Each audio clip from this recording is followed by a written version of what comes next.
All right, and we are back with Sound Goblin Storytime as we continue our playthrough of Paranormasight, the 875,000 Mysteries of Hanjo.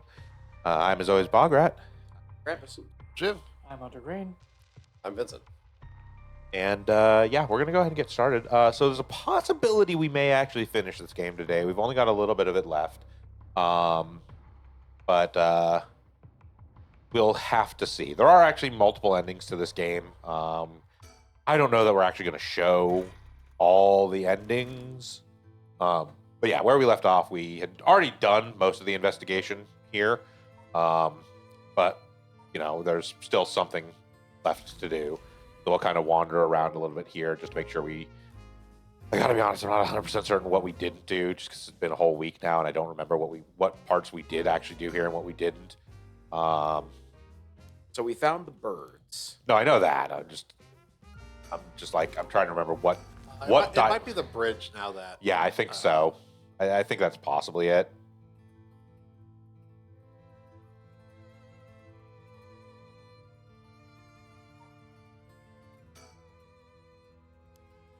Yeah, there we go.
Based on these, something might have changed there. It definitely makes it seem like it's here.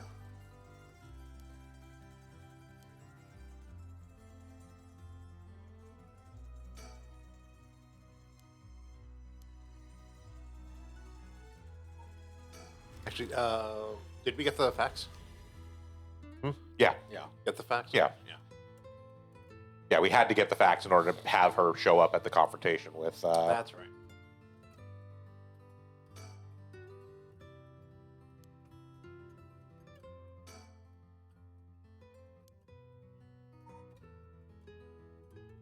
Have we checked both parks? Yeah, the other park is where we talked to Yame. Right, okay, yeah. Yeah, we had the one where he talked about it was the Hihaku, employee and da da da, and basically went down the whole fucking, wrong path. It was also where he pulled a Scooby Doo out from behind a tree and Yes. chased her down. I think this is it, actually. Talking about Ayame's last resort.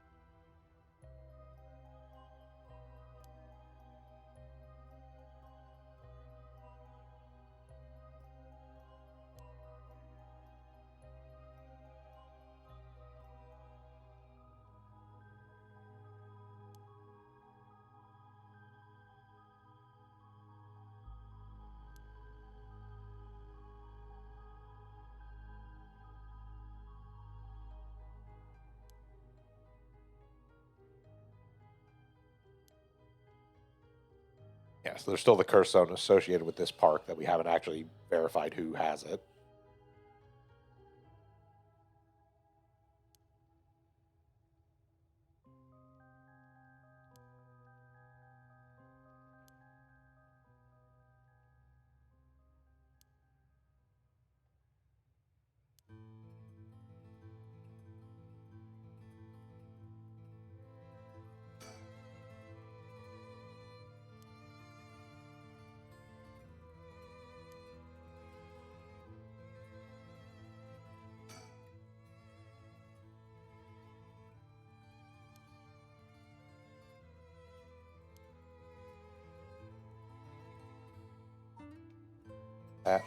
may be it.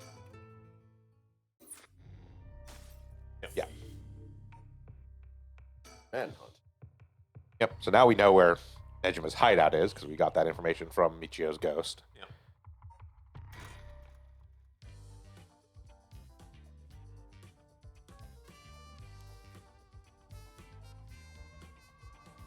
From HQ to all bureaus, officers have discovered the residence of parole defender Fumichika Nejima, currently wanted under suspicion of criminal threat.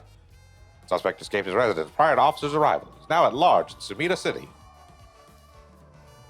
Suspect is thought to be fleeing on foot. All bureaus are instructed to pursue, ensuring that he does not take refuge indoors. Shoot him in the streets. Furthermore, suspect is believed to possess a weapon capable of causing large-scale casualties. All officers are instructed to exercise extreme caution in the pursuit. Remain vigilant for signs of explosives and poison gas. Probably just shoot.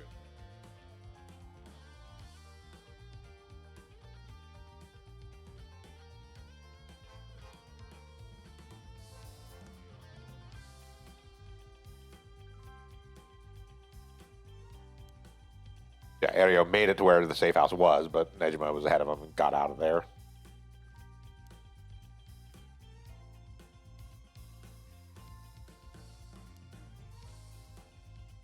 Don't worry, Ario. I never expected you to succeed anyway.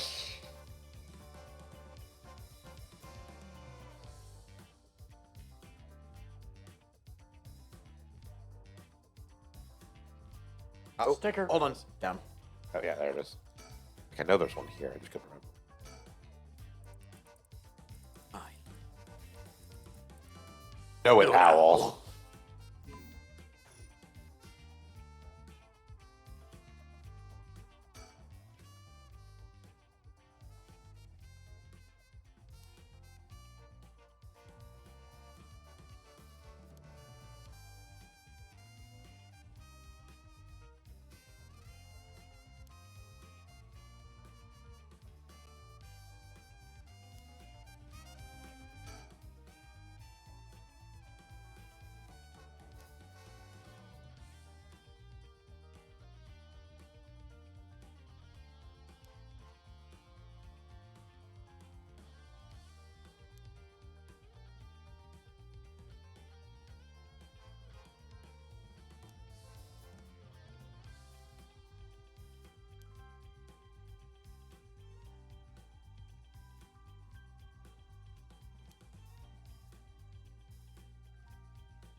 I love he's just like in the background of the park walking through like It's like standing under a tree. Standing there with like two branches, a third one taped to his head.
Nope, I don't have a mirror.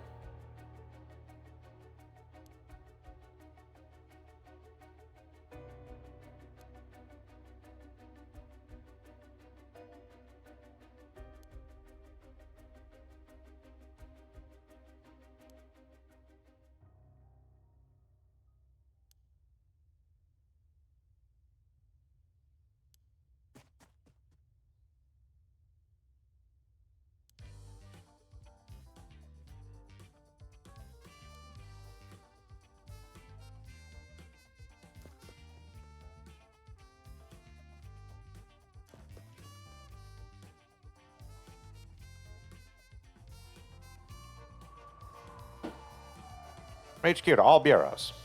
Suspect has been sighted in former Yasuda Gardens. Is fleeing towards Komagata Bridge. Crap. If only I had that curse so that it kills him when he walks away. That wouldn't be stellar to use against him. Oh, he's running. Okay, well, that's this problem.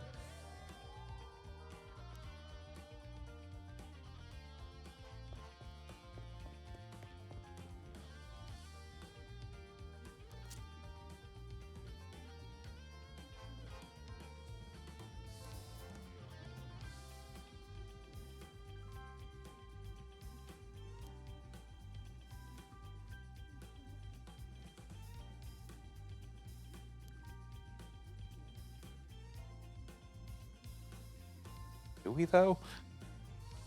Well, it's capable of killing people, so we know that part.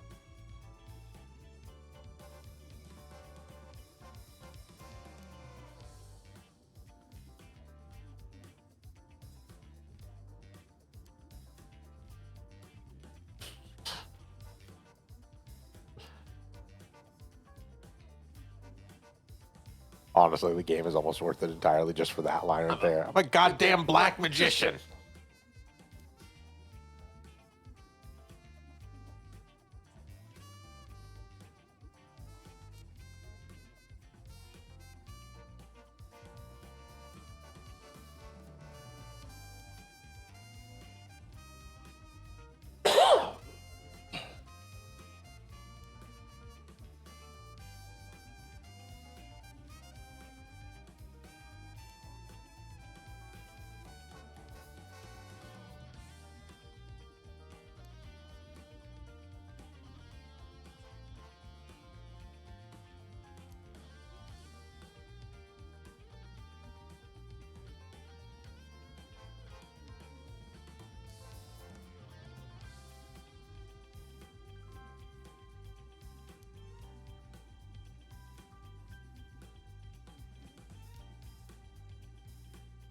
No, Aereo, just shoot him.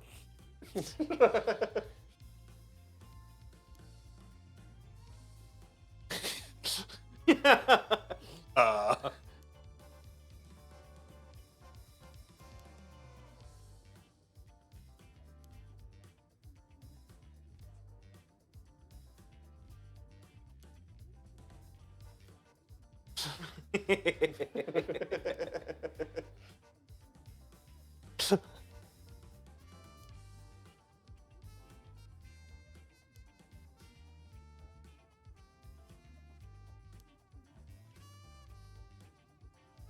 Yeah, Ario's Curse Stone can kill 6 people as long as they're directly in front of him.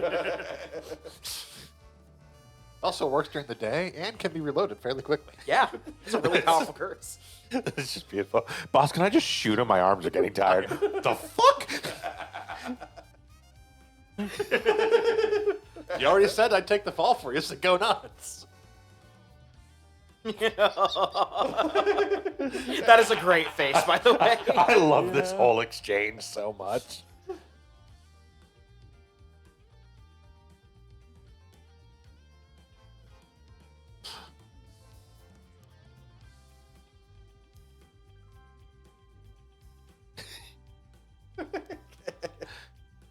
Look, you're a magician. That's dangerous. Should take you out sooner rather than later. What the hell are you teaching this kid? Oh, he was like this before I got to him. Go, Team Venture!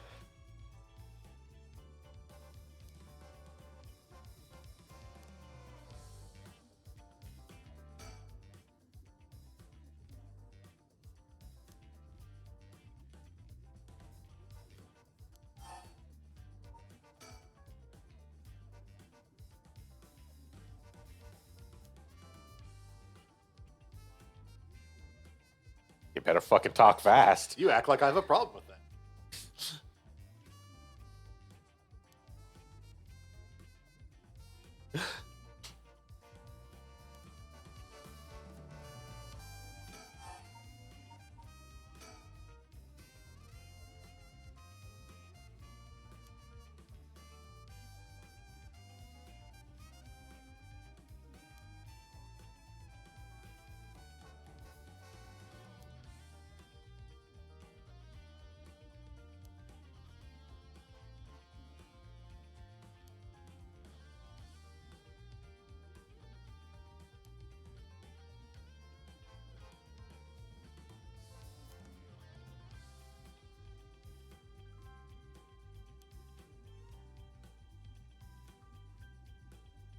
It was a gold mine of facial expressions.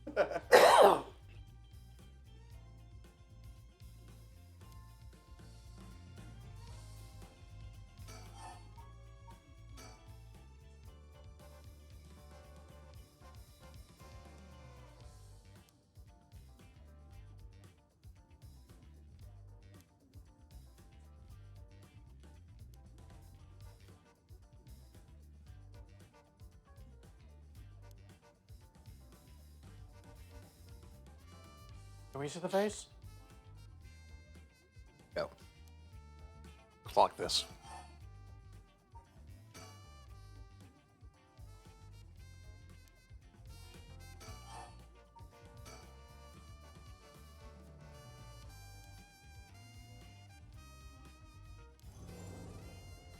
There's the curse stone of the one-sided reed. Ario immediately shoots it out of his hand.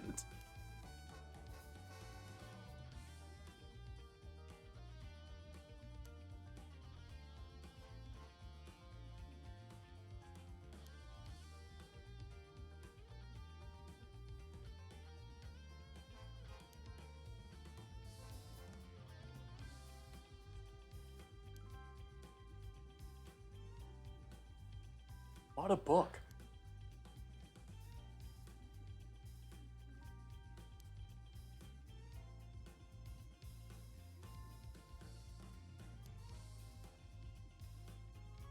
Yeah, like how magic and psionic powers are basically the same thing. Yes. And how they're all just a manifestation of stands.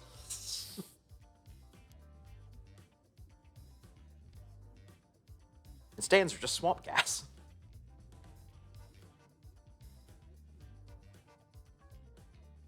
Oh no, we were going to stand with that 1 o'clock.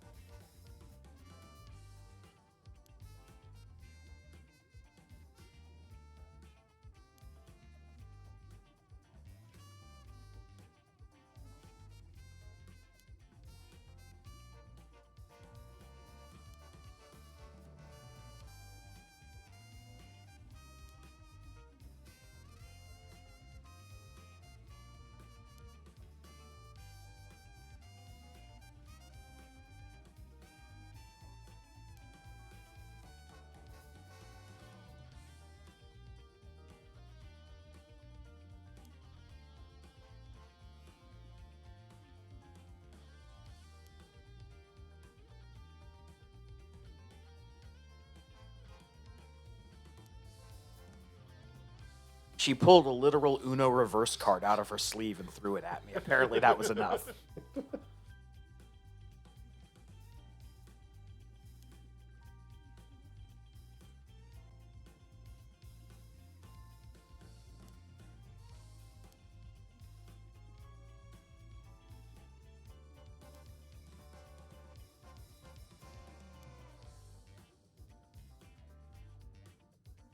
Let me ask you something real quick, Najma. Can your curse work if you're dead?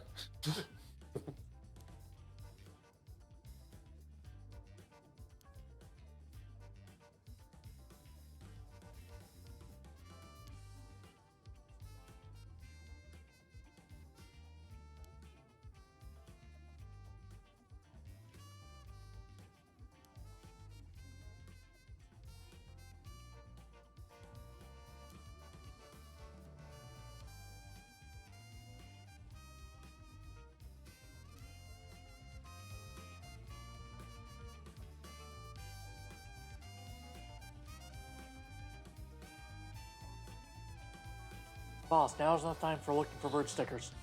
It's always time to look This for is- bird stickers. Yeah, I was gonna say that's a patently false statement. Use curse.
Black magic first.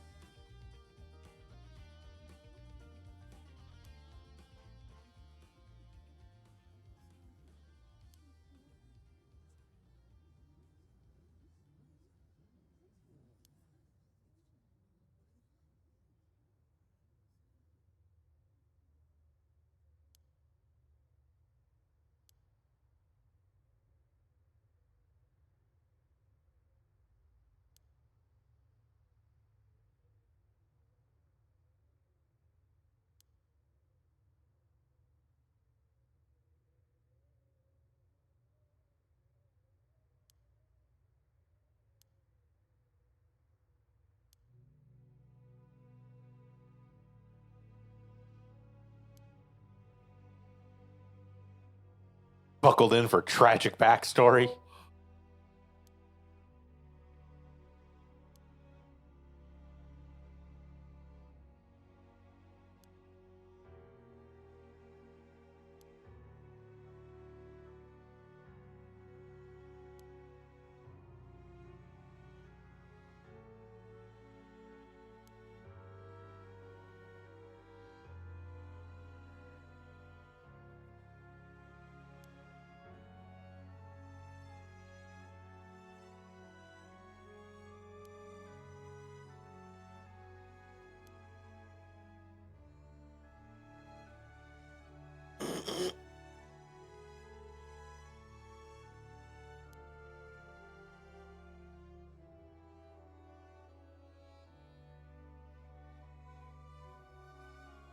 Want to bring somebody back? You clone them in your basement like a normal person.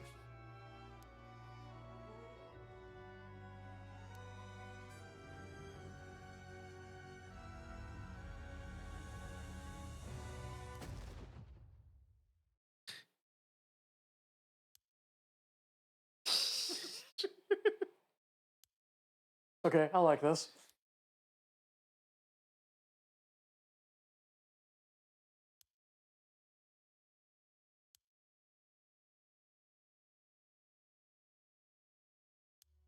Oops, finger slipped. I'm bringing back the Colonel, and he's gonna make his 12th herb and spice, and it's gonna blow your fucking minds.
You fool!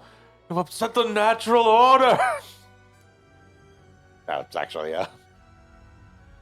The baby was she. Uh-huh. Yep.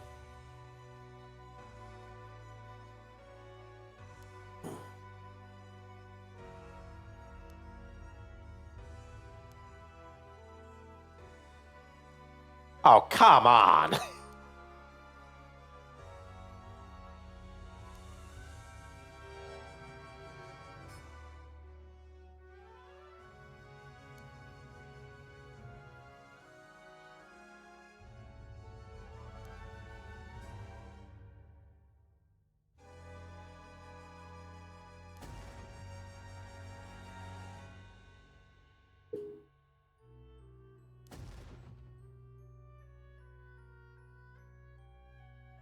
I mean, yes, baby.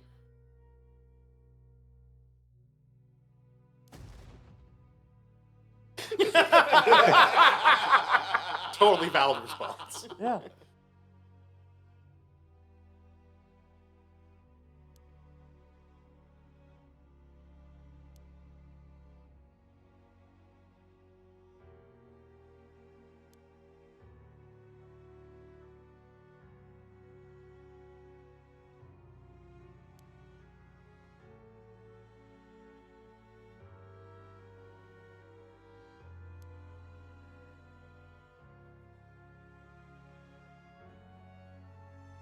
Yeah, I hate the bitch, so, fine. Fair.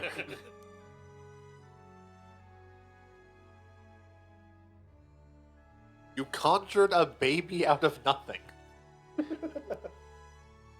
Baby could have been anybody. Well, weirdly, the ritual also does call for like a box of rice aroni, so it's technically like the souls of, however many people he Oh, killed. yes, baby, the San Francisco treat.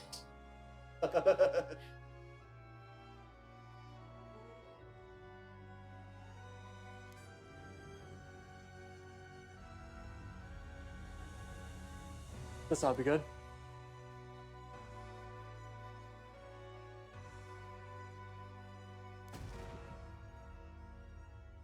Fuck, I hadn't thought about that.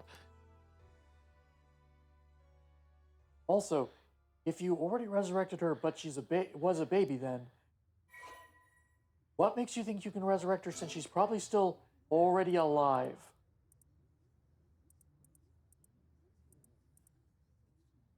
Yeah, so now we get the whole thing here. Still single after 30, Fumishika tried performing a black magic ritual to summon a partner. Soon after, he met a woman who called herself Shino, though her real name remains unknown. She left her hometown in the countryside, where she had no family to work to support her, and somehow made it to Tokyo while earning a meager daily wage. When she met Fumishika, she was haggard and on the verge of starvation. Fumishika, who felt a connection with Shino due to the ritual, decided to take her into his home and let her live there. Both of them having lived alone for most of their lives, the two turned out to be a perfect match. Shino gradually recovered, but still was not strong enough to work. Fumichika was by no means a skilled businessman, and their lives were far from financially secure, but Shino, who had experienced wartime Japan, was simply content to have food on the table to eat every day. The two spent their days together, poor but happy to be by each other's side. Several years later, Shino's condition took a severe turn for the worse. The local doctor could offer them no help, and without enough money to take Shino to a major hospital, Fumichika resorted to using black magic to heal her. However, it was of no use, and she passed away at their home. Her final words were, "I'm sorry I must go first. I'll leave the rest to you." Fumichika plunged into intense despair. He drank and ate everything he could to distract himself, which caused him to rapidly gain weight. After a while, when he was finally able to walk around town once more, he found himself drawn to an antique bookstore, within which he found a grimoire he had never laid eyes on before. The grimoire contained detailed instructions on how to perform a resurrection through black magic. The rite required the dismemberment and sacrifice of a young woman, but this great cost only served to convince Fumichika this would be the spell that would finally work. He embraced the grimoire and let its depictions of black magic consume his heart more than ever before. Fumichika then found a destitute woman in town who was on the verge of collapse, brought her to a basement warehouse, and performed the ritual sacrifice. However, it had no effect. Thinking that his own hesitation had gotten in the way, he was switched to perform the ritual again, but it still proved fruitless. He repeated this process 4 times in total. Each time, he dismembered the body into small pieces and dumped them into the filthy Samita River, where they were never found. While cleaning up after his 4th kill, a disappointed Fumichika noticed an emaciated baby nearby. Could it have been Shino?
Yes. Yeah, I mean, that's... No, you should be shooting those guns.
HQ to all bureaus. I did our job. Suspect has evaded capture at Kamagata Bridge and remains at large. Currently on the run with one female hostage. Shoot to kill. Both. Also, where the fuck are all of you? I asked for backup like an hour ago. We sent one silhouette of a cop. Oh, you saw it too. Ghost cops are useless. Well, area, we fucked that one.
All the Mitsumame has been poisoned.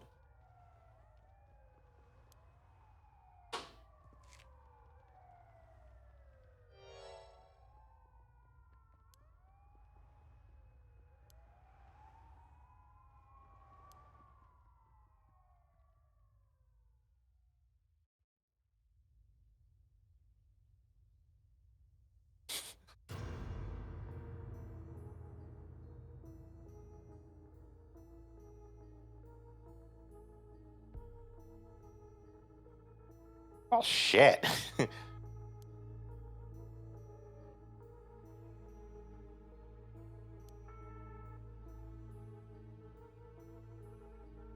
Boss, did you teach your daughter karate? 110 distinct instances of blunt force trauma. Yeah, I wonder what that could be. They say it was like he was beaten like a drum.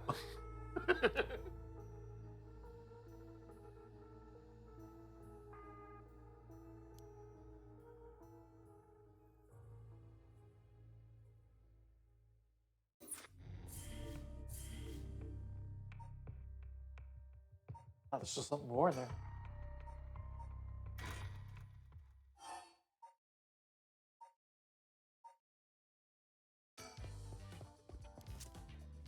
Believe I remember what it is. Pretty sure it's if you tell Aria to put the gun away. Makes sense.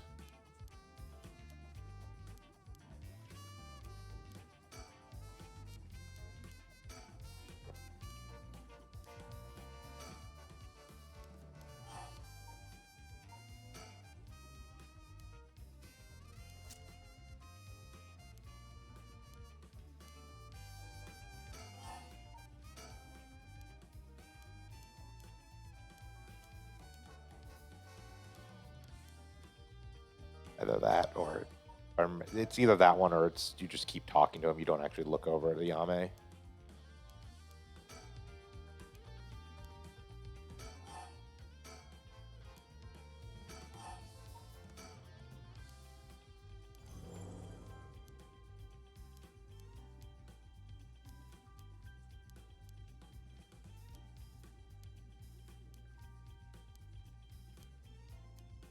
Maybe it's something from one of the other chapters. I don't remember.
Where does gun go? This time around, I told him to put it away Ah, because we finished the part, but but But it wasn't. it wasn't Grimno. completed.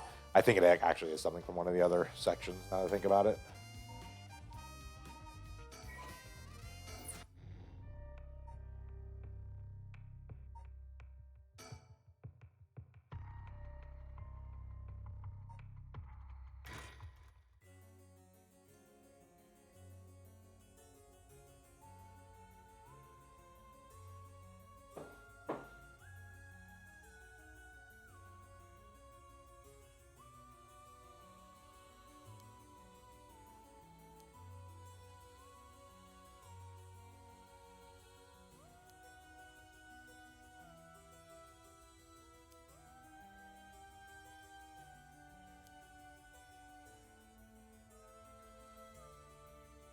I'm a riot. Oh, Bad job.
We got one of the two talismans.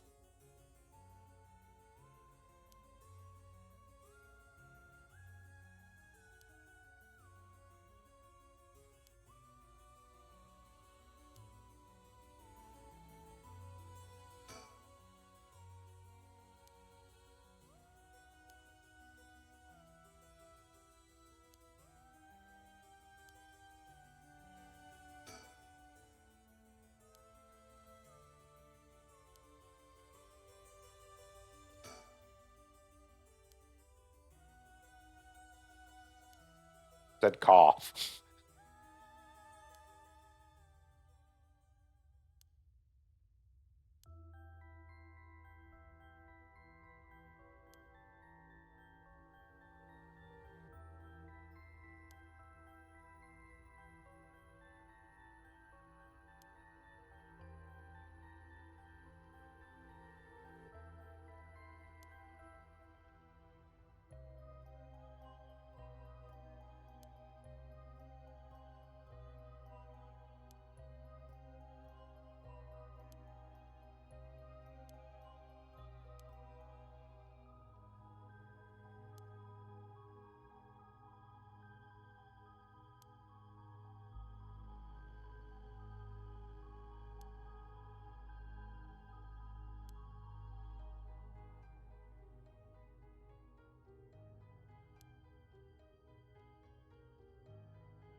Tripped and fell down 110 flights of stairs. Don't worry about it.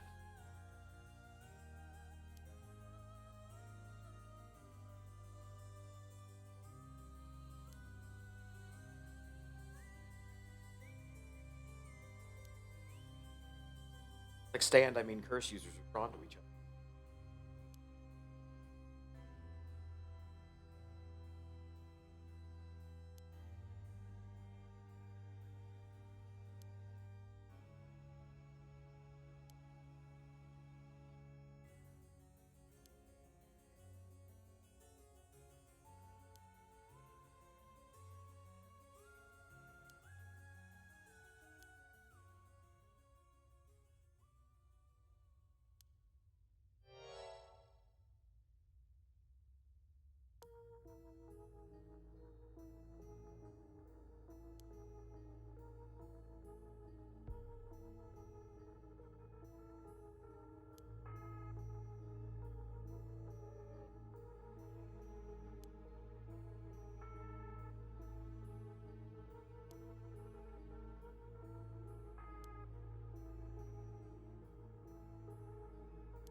5 plus 4 equals 7.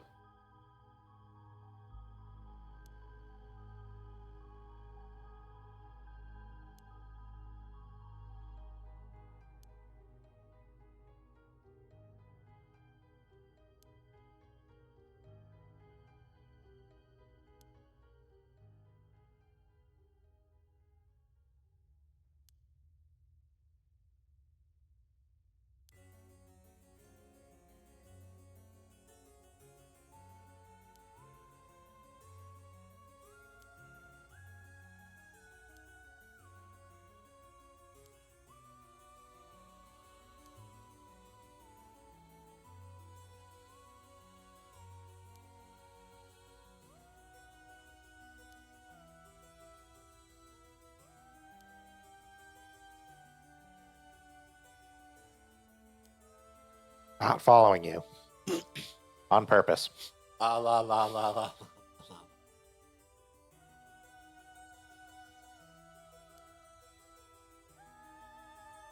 I mean, not necessarily. Not It could come from necessarily. the side. She has a mother. Yeah.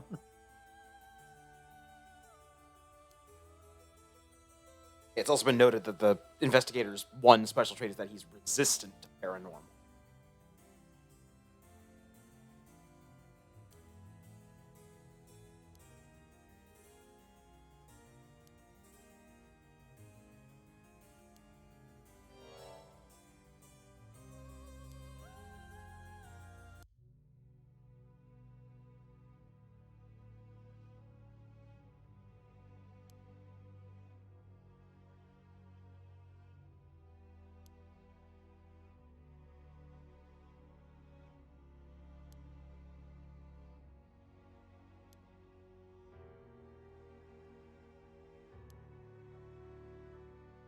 Or that she's not his daughter by blood.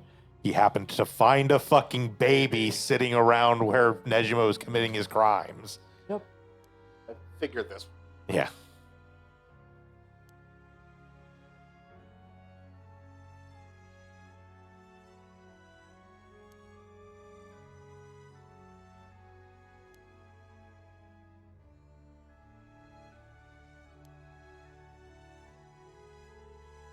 Jesus, you're dead. You're dense. You were right there, man. Ariel, for fuck's sake.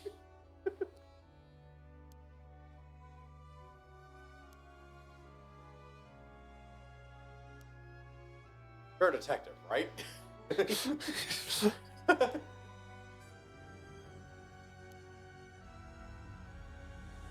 I wonder if someone named Shino and Ashina. Ashina. Uh-huh.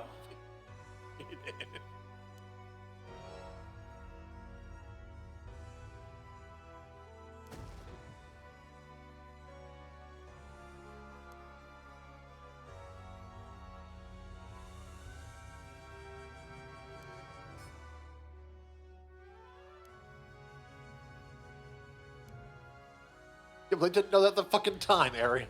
Chill. Also, still a baby. You adopted your rival's daughter, the daughter lover Lover. reincarnated by black magic? Look, we've all made mistakes, Aria. We're not going to spend all day rubbing it in. Like she came from a fucking family tree pamphlet. You became the adopted father of a forsaken child, not a whole one. Summoned by black magic, died, recreated as a baby by black magic. This tree is fucked. Inhabited by the ghost of an ancient Onmyoji? For fuck's sake.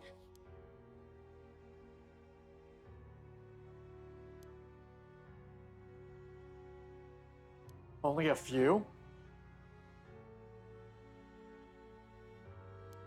I mean, this parts one of the things not confirmed whether or not the baby is actually the big No. body of Shino. It was just the There. fourth time I happened to butcher a girl, I found a baby nearby Yeah. and automatically assumed it was reincarnated Shino.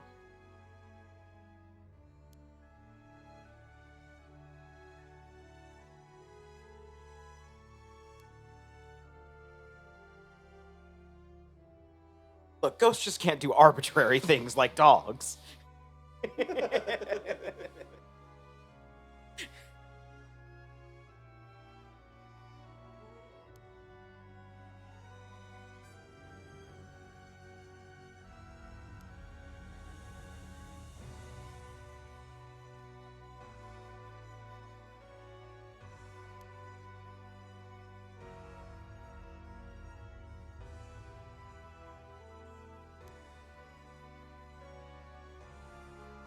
something else today. Our person.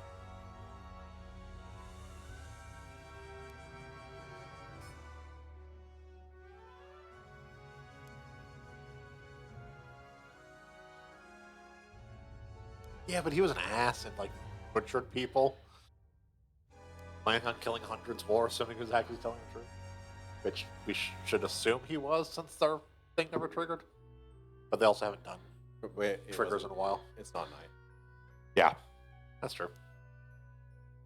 we were explicitly talking to him during the day. It didn't turn nightfall until he took Ayame and ran off.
Hello.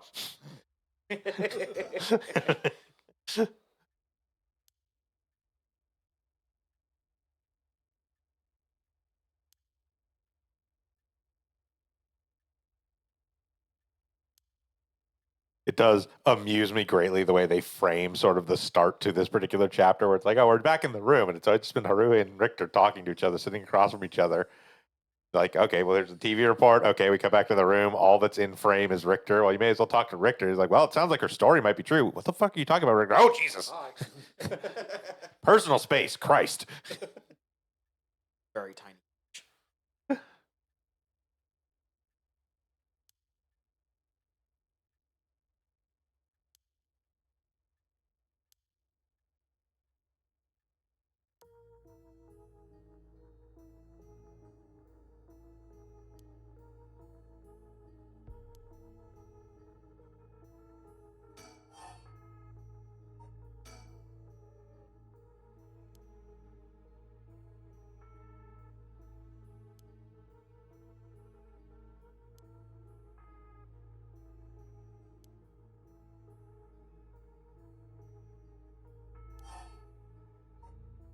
Yeah. Some people deserve it.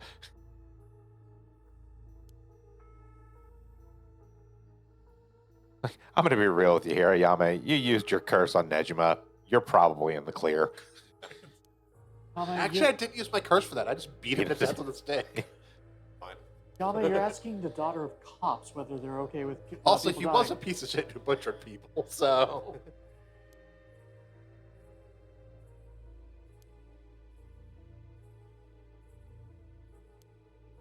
Not true. 3 people died the night before that we were aware of.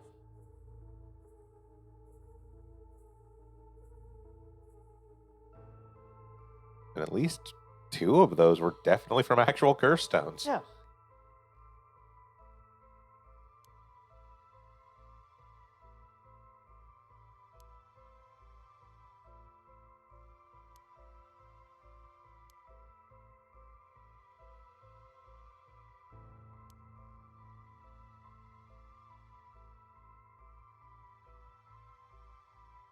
Private investigator.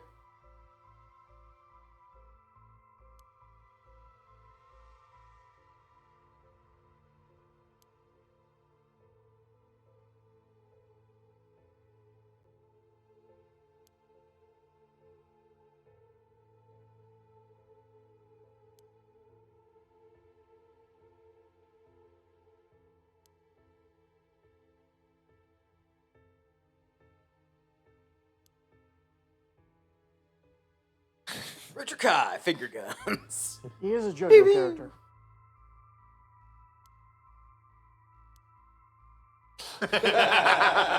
No. You're gonna pose and shit when you said it too. Or you tell.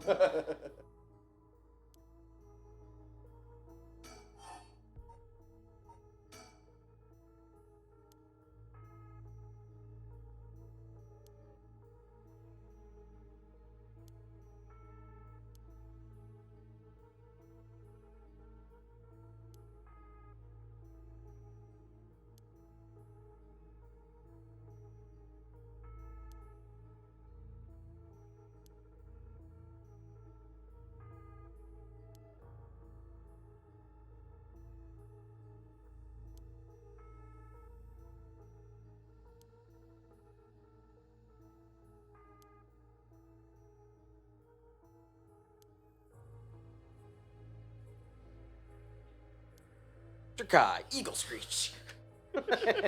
Private investigator. We found the one person who wants nothing to do with Richter kind of shit. I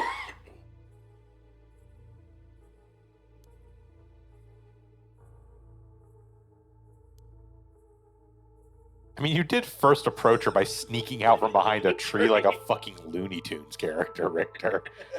And it worked. Then approaching her in like fucking bear pose. Yeah, okay, that was a little weird.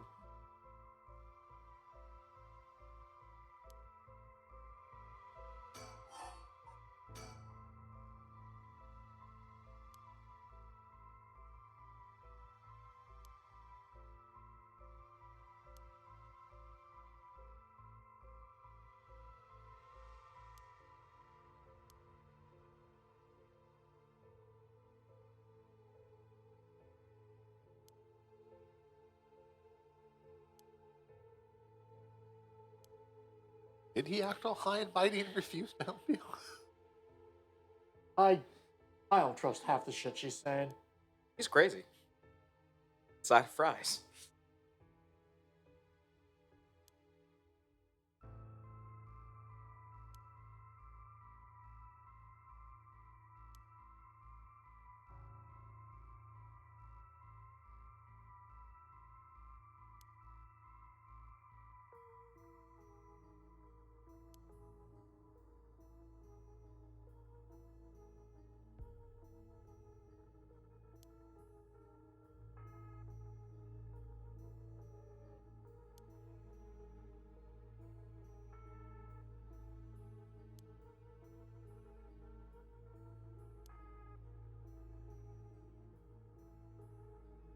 Yes.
You're quite reprehensible.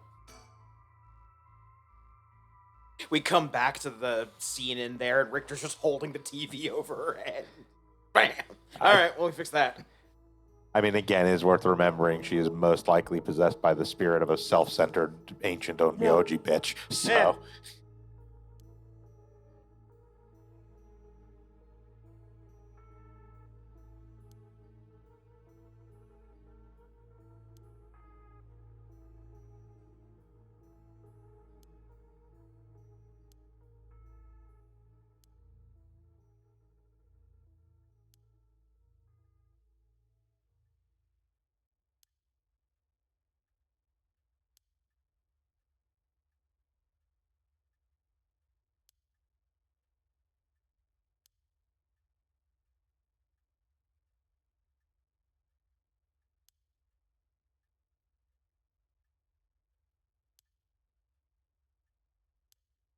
Could you not?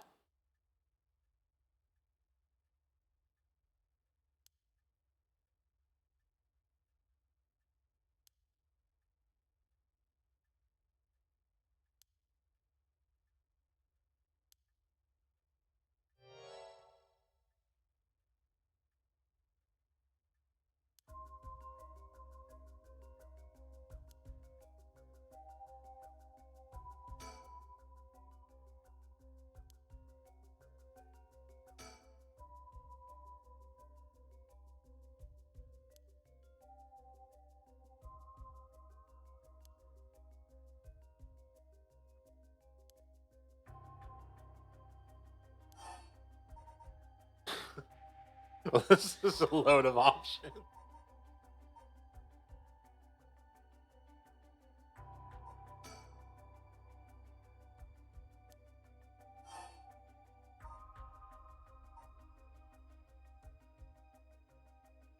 oh, what do we think? Obviously, It doesn't care if we lie. It's not the lying stone. Correct. To tell the truth time. Go yes. See what happens. Yeah, I agree.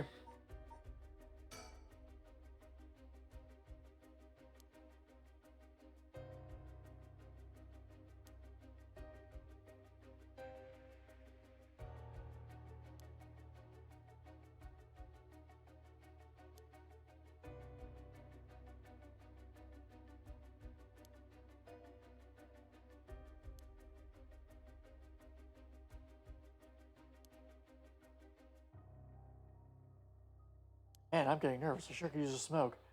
Hey, Yama, do you happen to have a lighter on you? I mean, that was one of the questions in the pile that we had was, do you have a light? Yep. yeah.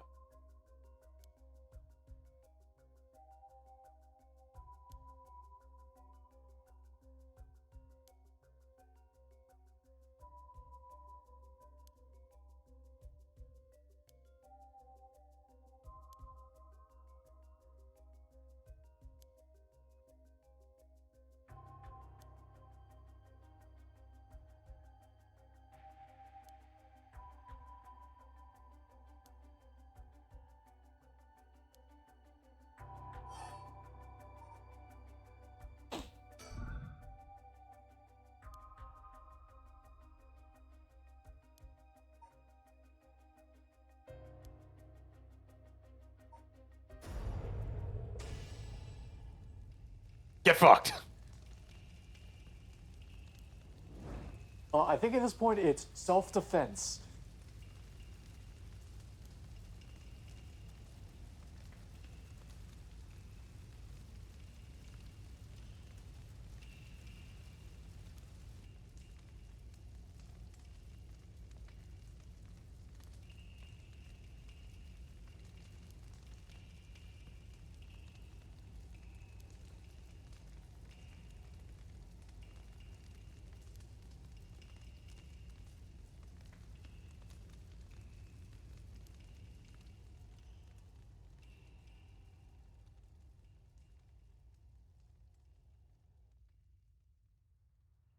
Some days.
There's one ending.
Visit Sumida Tourism Office. We got curses. Some number of curses. It's only 2 o'clock now. We might actually make it through all of the endings. There's only 5, and we've already now seen, or there's 6, and we've already seen 2 of them. Because one of the other ones is the one where Michio's ghost possesses Yako and kills.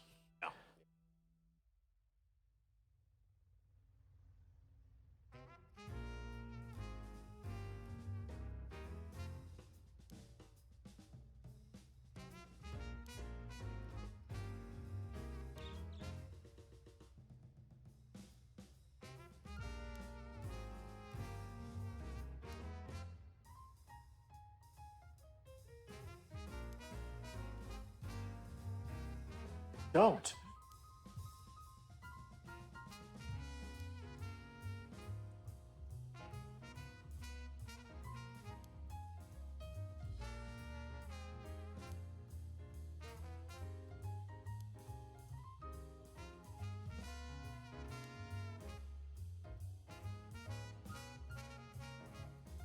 There's ending 3, Harue's Legacy.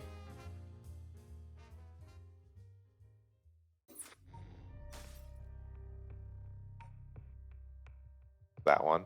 I think I remember what to do. Or I looked it up, and I think we can trigger this one.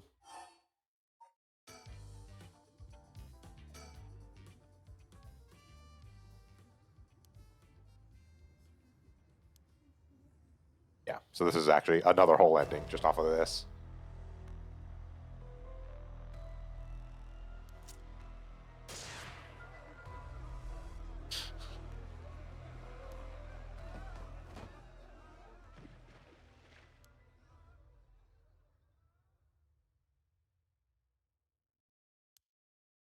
Yeah, I was right that the way to trigger this is just by talking to him rather than turning to look at Ayame, but Oh. I did it It's at not the right I did it at step the wrong of time, yeah. After the conversation makes it seem like it's the step after he runs Yeah. off. But Yeah, he basically flees without a hostage this time. Time which he carried, threatened to carry out his attack, is approaching. In response, we will call in reinforcements and widen the search perimeter beyond the immediate Sumida River area.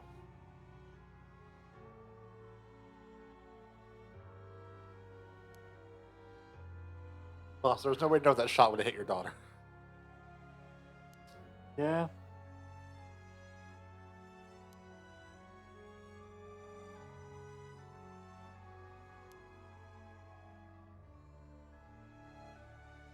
Well, and also specifically the time I went back and tried to do it, you actually don't tell Ario to lower his gun Gun. in order to trigger this. Yeah.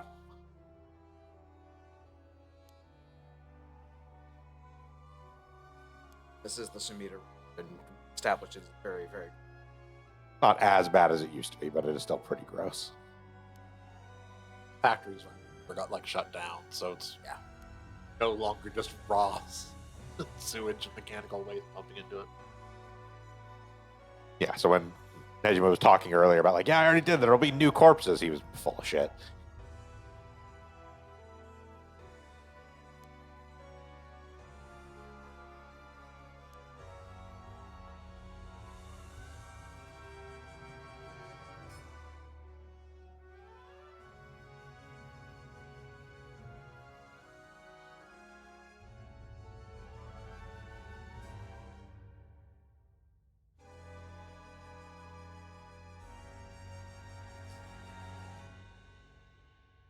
Yep, that sure is. Kills by dismemberment, one whose face, address, name, age, occupation, and location are all known by the curse bearer. Oh. A lot of students. Uh-huh. Yep. So, at sunset that day, out of 632 students enrolled at Komagata High School, the 377 who were at home each had one arm and one leg severed, one by one, in the order they appeared in the school register. They bled to death while screaming in agony. Having no known cause, this atrocity terrified the public, resulting in shit. widespread panic. For long, fear and speculation plunged society into total chaos. Misinformation about the curses began to spread. A series of unrelated incidents broke out, unleashing pandemonium beyond all control. While it is uncertain whether Fumishika Nejima intended things to go this far, Tetsuo Tsutsumi's daughter, Ayame Tano, was also killed by Nejima's curse shortly after. And Tetsuo Tsutsumi, unable to bear the heavy responsibility or the people's blame, quit the police force and fled from the public eye. At the very least, Nejima's goal of driving Tetsuo Tsutsumi to ruin could not have been more thoroughly achieved. Thus, with his rapturous satisfaction, the curtains close on Nejima's reminiscence. There is yet another ending. Man, that's brutal. Yeah, that means there's only one curse now we don't know the trigger for now.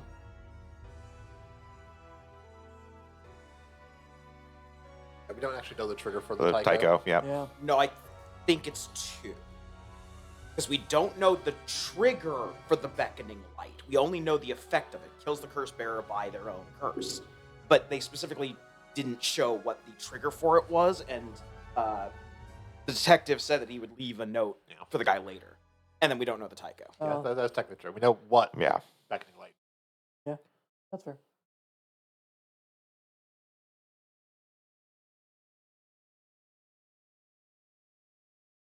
Why can't I hold all these babies? So many babies.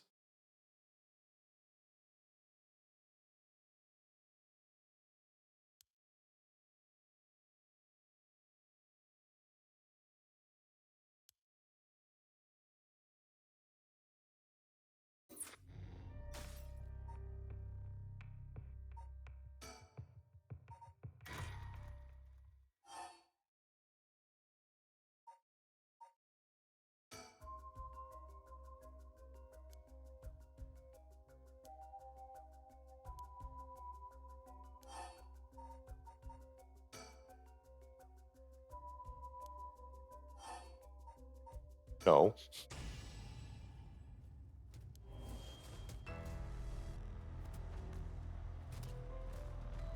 I'm gonna get you.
On killing Haruhi Shigema, fellow curse bearer, Ayame Tono obtained more than enough soul dregs for the rite of resurrection.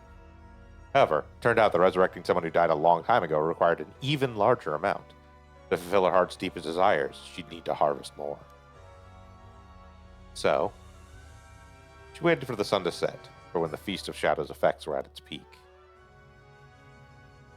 And she used the one-sided reed curse stone she had stolen from Fumichika Nejima. With it, she proceeded to kill all those whose personal information she knew, starting with those who mattered least to her. About the one-sided reed, that many of them were random men, gullible and disposable, drawn in by the allure of a female university student. One noteworthy victim among them was Tetsuo Tsutsumi, who, being a curse bearer himself, was promptly targeted for his soul dregs. Tsumi's death threw the investigation efforts into disarray, allowing Ayame to evade capture. Afterwards, she acquired various address registers and phone books and systemically killed the people listed. Unsuspecting victims could be safe at home, only to suddenly have their limbs severed. The strange death shook society to its core.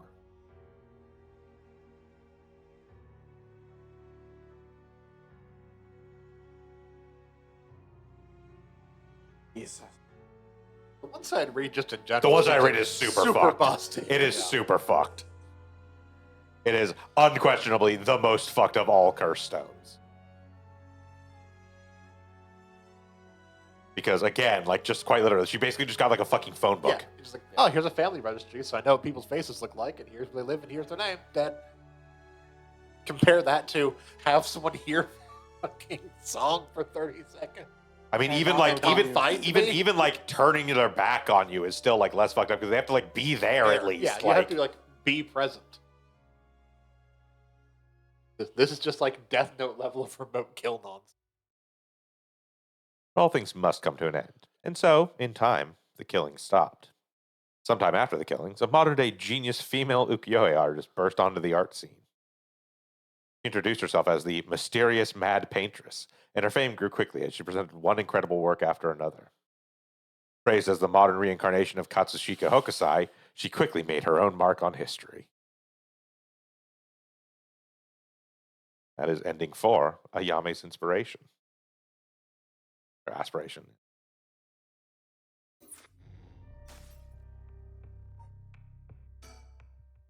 Now the path that presumably doesn't end with either of them dead.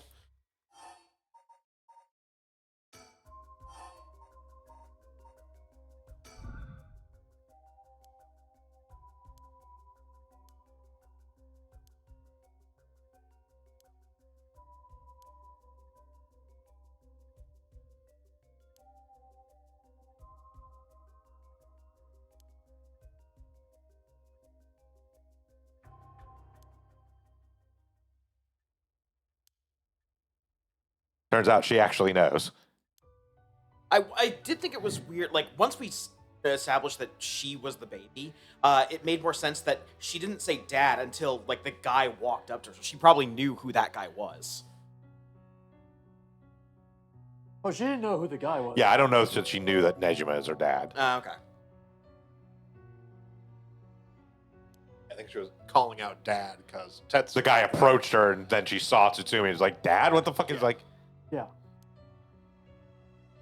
Yeah, she was calling to Tsutsumi. Okay.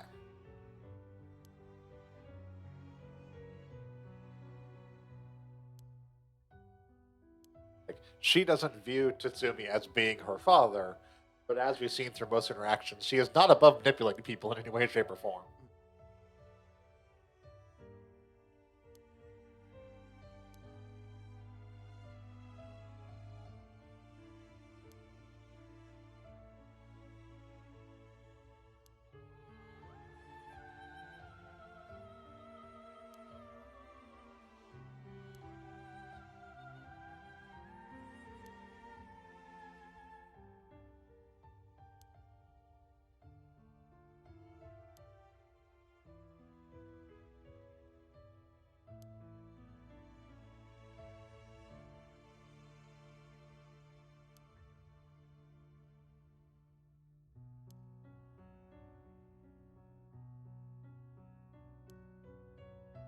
Here, you wanted one of these, right? Here, I found a fucking baby. Not at a crime scene. Can Can I change diapers with a gun? If not, I don't know what the fuck I'm doing here.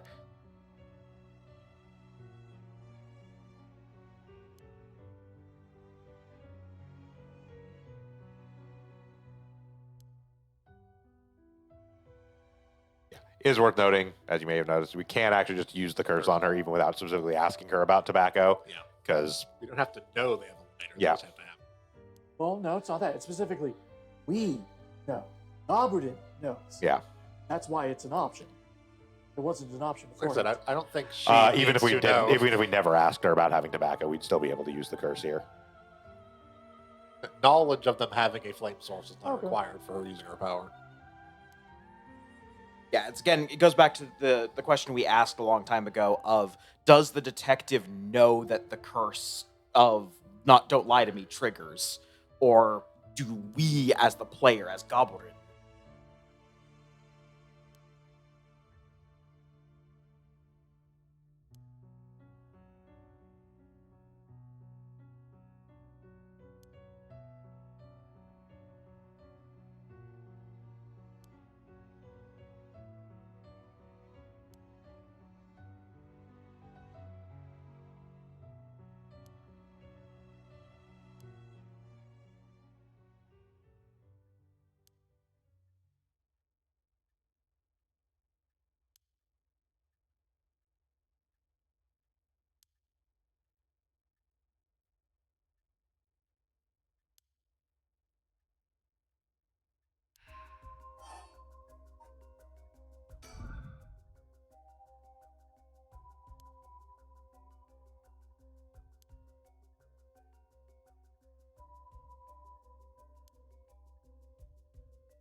Nah, I'm pretty sure he was cool with them all.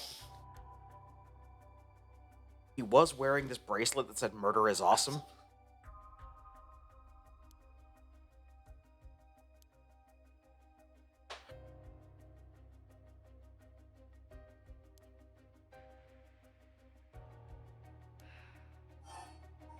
What's wrong, Richter?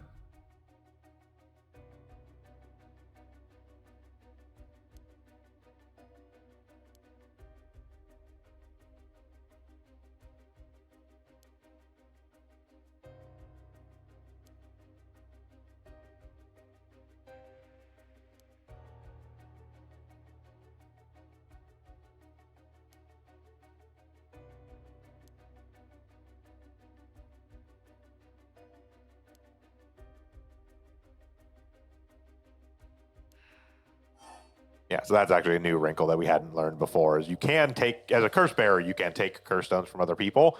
You can't actually use the curse stone that's not assigned to you, except unless it's way later at night. You can only use yours as soon as it becomes evening.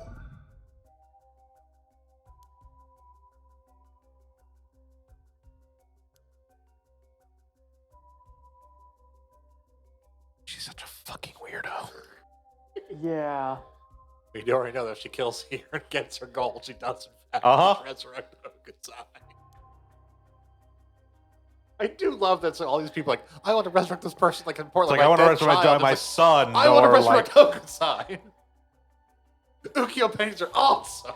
like my son, or like my best friend who died under mysterious circumstances, or the girl I accidentally killed in a hit and run. Like, nope, Hokusai. Yeah, but what if Hokusai was?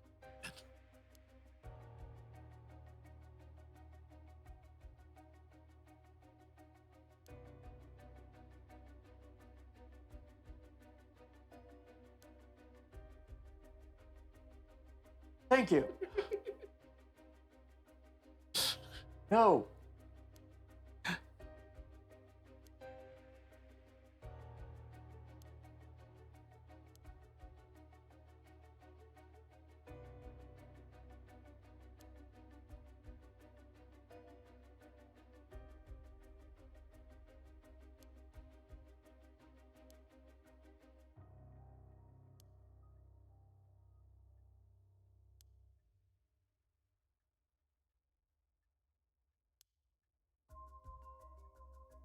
You're unhinged.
Great, there's not.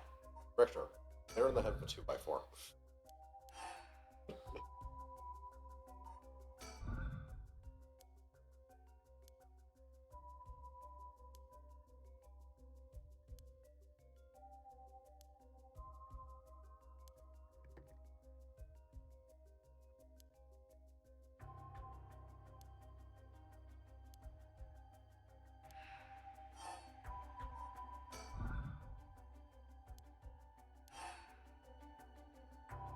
Yeah, so this doesn't actually unlock the final path. I just wanted to show that no matter what you do to go through this, once you get to here, you have to kill her. Except, Now she's lying.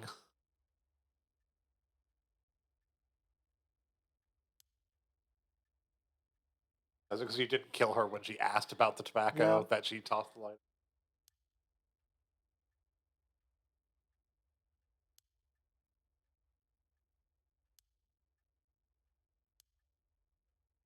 if you go all the way through the tobacco dialogue and then try and use your curse anytime after that.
You are assuming we would tell him.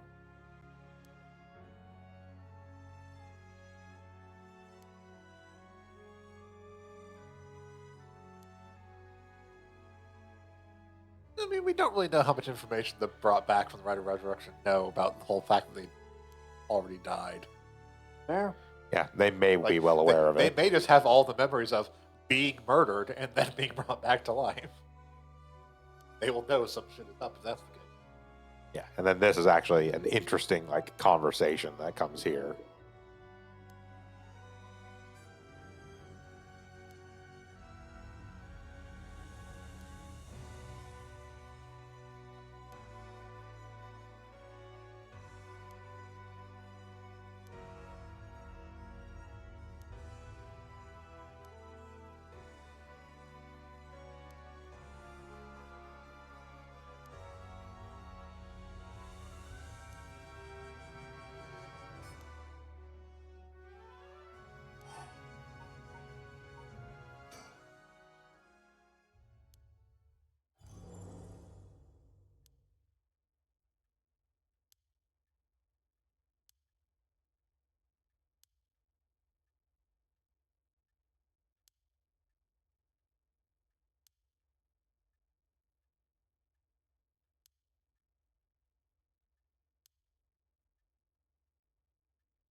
Yeah, there's a combination of things that unlocks the final sort of finale path. That was the last one. We do actually have to go through like all of these and specifically turn around and look at Ayame during Manhunt.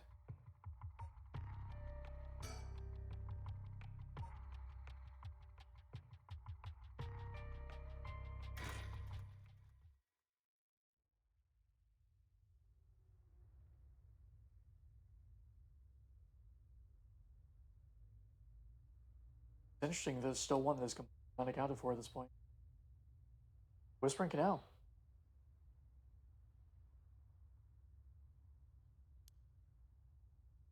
Is it though?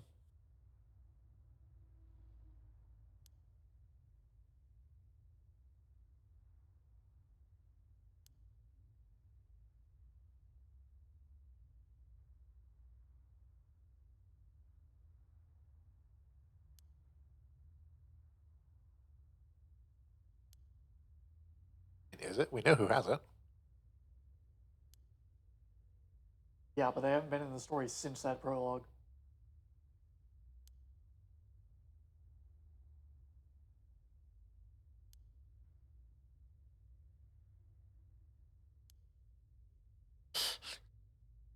E. E.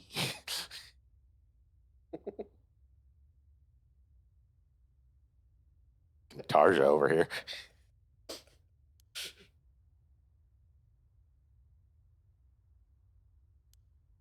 Victor's gonna come out from behind a tree.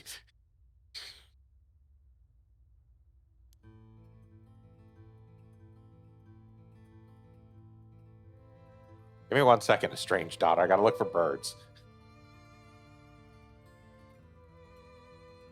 Actually, all right. Good bit. Is that an actual item on the ground there in the background? That? Okay. No, it's just weirdly like higher fidelity than everything else. It happens sometimes, like that, like Coke bottle kind of thing I right am there. somewhat disappointed that we don't see the three of them hiding behind it. Yeah, just right there. Would be good, but no. So all we really have to do at this point is talk to Ayame. There's a bunch of stuff we can talk to her about. No actual changes in the storyline at this point take place based on what we talked about in which order. There are slight changes in the dialogue depending on if we've talked about one thing before or another, but we're just going to kind of go through all of these. Oh, I have many.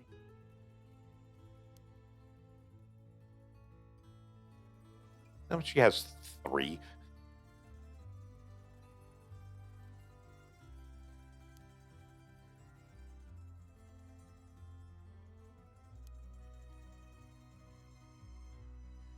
Need to resurrect Hokusai, Dad. You don't understand.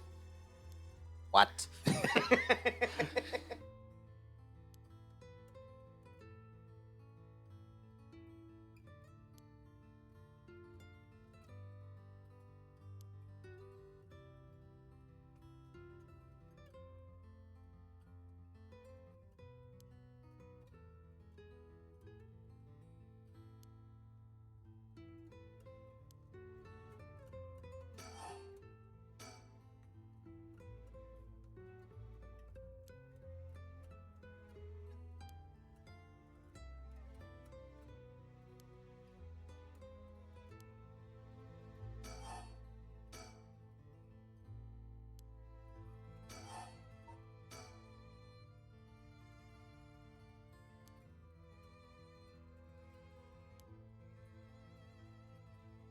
To be fair, I was gonna say.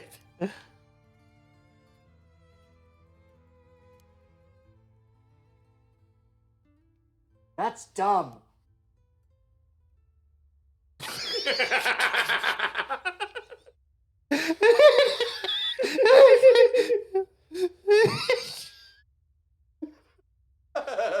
I'm. Ugh.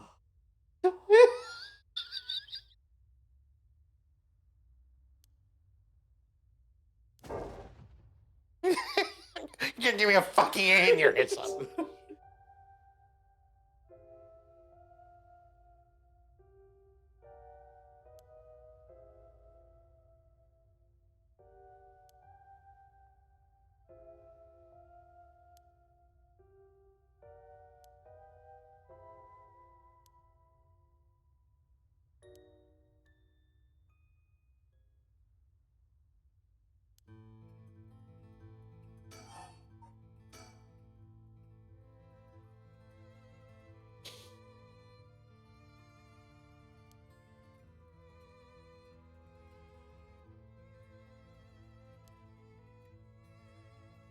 So this genuinely is one of the other reasons why I actually fell in love with this game, because the final confrontation is with the person who has easily the dumbest reason for wanting the right of resurrection.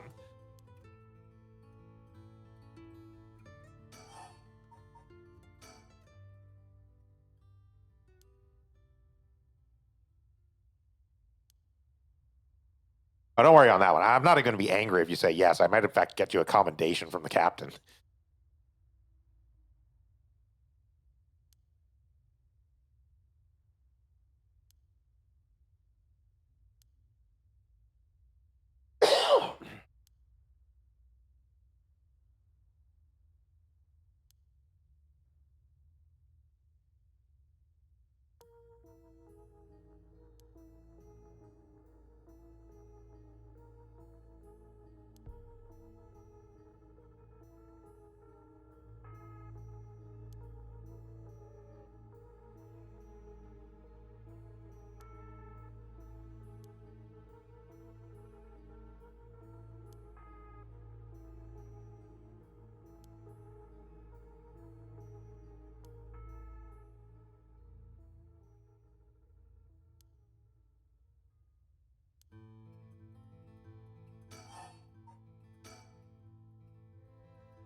Well, ow. Now you've hurt my feelings.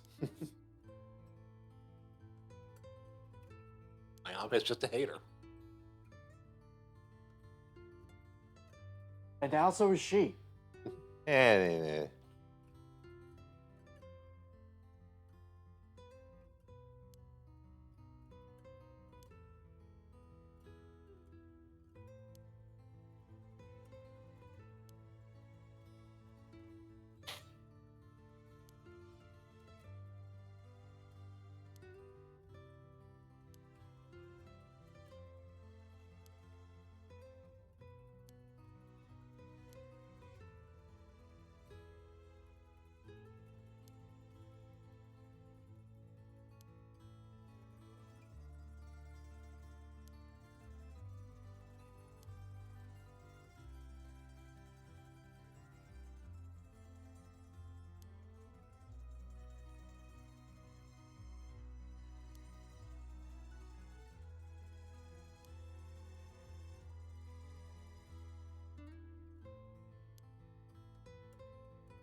You saw him.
Oh, well, I'm certainly not giving it to you now.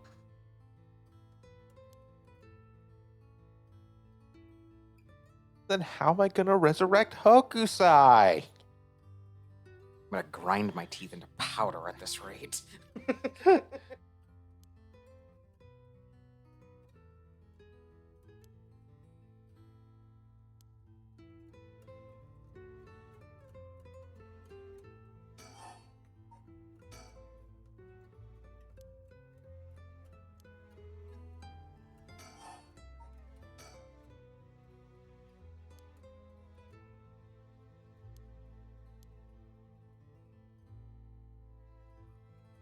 So obviously this is one of the dialogue changes.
Oh, about to die.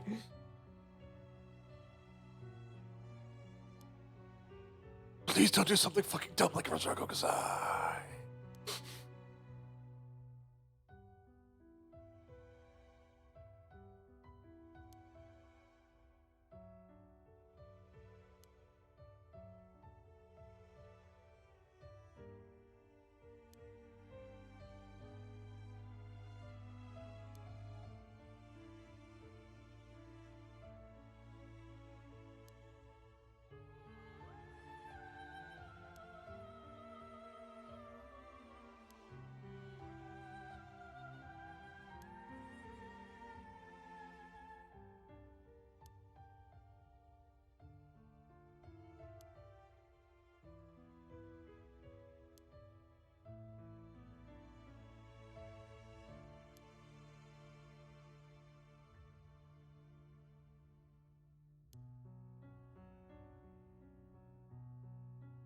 I got some bad news for you.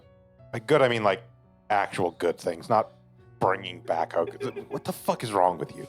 I'm not over this. I'm haunting you. On one hand, I am happy that you're not like a total shitter and causing this to begin with, but God, you're. I'm no fucking undead.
Now we have the story of the Taiko Tsukiru. Killed by bludgeoning, one is discovered to be hiding something from the curse bearer. The deep sound of drums once more reverberates through the night air. How long has it been since we started hearing them each day? Could it be coming from the daimyo's residence? I've heard they have a drum in their fire watch tower instead of wooden clackers, but I don't see a fire, so why are they sounding the drum? Then one morning a body was found. Isn't that old man Kanzo, the ukiyo-e painter? He lived nearby, but had been down and out for years, despite his best effort to sell his works. Every now and then his granddaughter would visit, and he would teach her to paint. It was the old man's only pleasure. One day, his granddaughter told him about her dreams. Curses, souls, resurrection. Hearing her tale, the old man was gripped by a sudden zeal and began to paint with great fervor. His work quickly became famous, enchanting all those who viewed the strange imagery. Even the daimyo had taken notice. What could possibly have happened? The people whispered amongst each other. It looked almost as if he had been beaten like a drum. We also have the update on the one-sided read. Kills by dismemberment when his face, address, name, age, occupation, and location are all known by the curse bearer. Koma was a lovely woman. She was spirited, worked hard, and lived a frugal yet pleasant life, until her husband hanged himself. My husband a swindler? Who would believe such a thing? Okoma was determined to clear her husband's name. That is when she met Tomezo, a man that was a stranger to these parts. This man must be one of my daimyo's spies. It appears that after my husband, I will be next. So be it, but what is he hunting for? Okoma, putting on the airs of a woman mourning her husband, went to the bridge nightly to seek information from Tomezo. She soon discovered that she was right, and that her husband had been deceived. Okoma decided to bring her newfound knowledge to the daimyo, much to Tomezo's alarm. Angered at having been misled, he confronted her on the bridge, but Okoma would not listen. She cursed him, called him vile names, and eventually his patience had worn thin. Blood splattered everywhere, and by the time he returned to his senses, it was already too late. He looked over the bridge into the river of blood below, and saw the corpse of a woman missing both an arm and leg.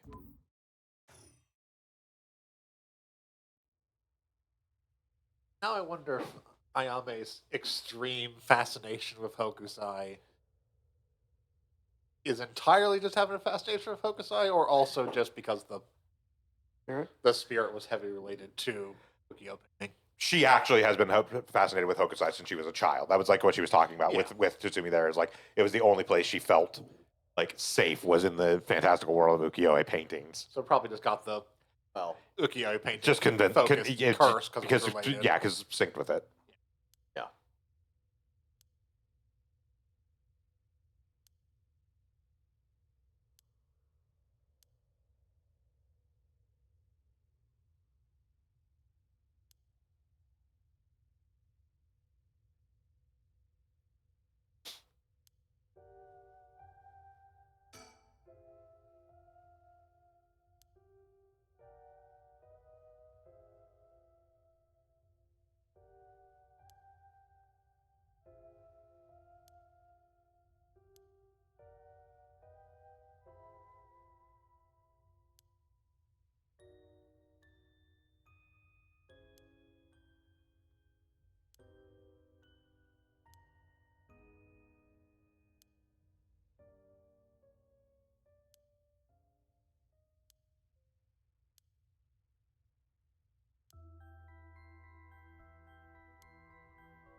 Five seals holding the scroll shut.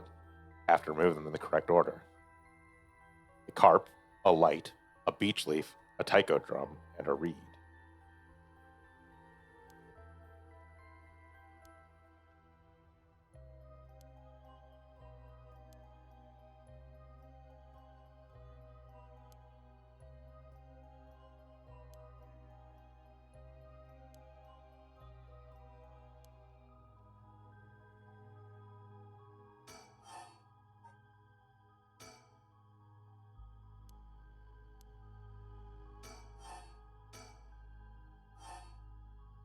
Harp, light, taiko drum, and Yep.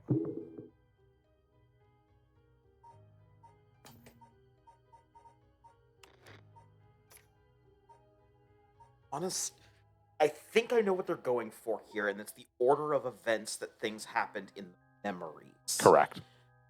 I just only I'm only putting together like two. Beach isn't the first one. So the Evergreen Beach, the event is, Yeah, he 'cause deceived us, blah, blah, blah, deceived us with this rite of resurrection, found hanging in the daimyo's mansion. A man named Jinkichi was known for his kind temperament and skill in crafting Netsuke clasps. Blah, blah, blah. Prosperity that the ukiyo-e broom must have been what fanned his flames of greed. The old craftsman was found in a miserable state as if sentenced to some cruel fate. This is the guy who was hung. Who's the husband of the Yep. taiko drum. So this one has to be before taiko drum. No, this is after taiko drum because the ukiyo-e boom has already happened. Remember, that was one-sided reed, was the husband being hung. Yeah. Taiko drum was the grandfather. Oh, that's not taiko. One-sided reed. One-sided reed. Yeah, the one-sided reed is there. Yep. Yeah, so I think it's drum, beach, reed, and then I don't remember what the other two. Whispering Canal is the carp. Yeah, Whispering Canal is the carp, which Toki loved fishing with her father, Jinkichi. One day, her father disappeared. Mother went to look for him and never came back. Carp, beach, reed, canal, or sorry, carp, beach, or sorry, drum, beach, reed, carp, and then light. Yeah, and the beckoning light is the memories of the young couple and their daughter, but he has lost everything. So yeah, that is the correct order. It is drum seal, then beech leaf, then reed, then carp, then light. And yes, it is explicitly, those five specifically are actually a specific order of events.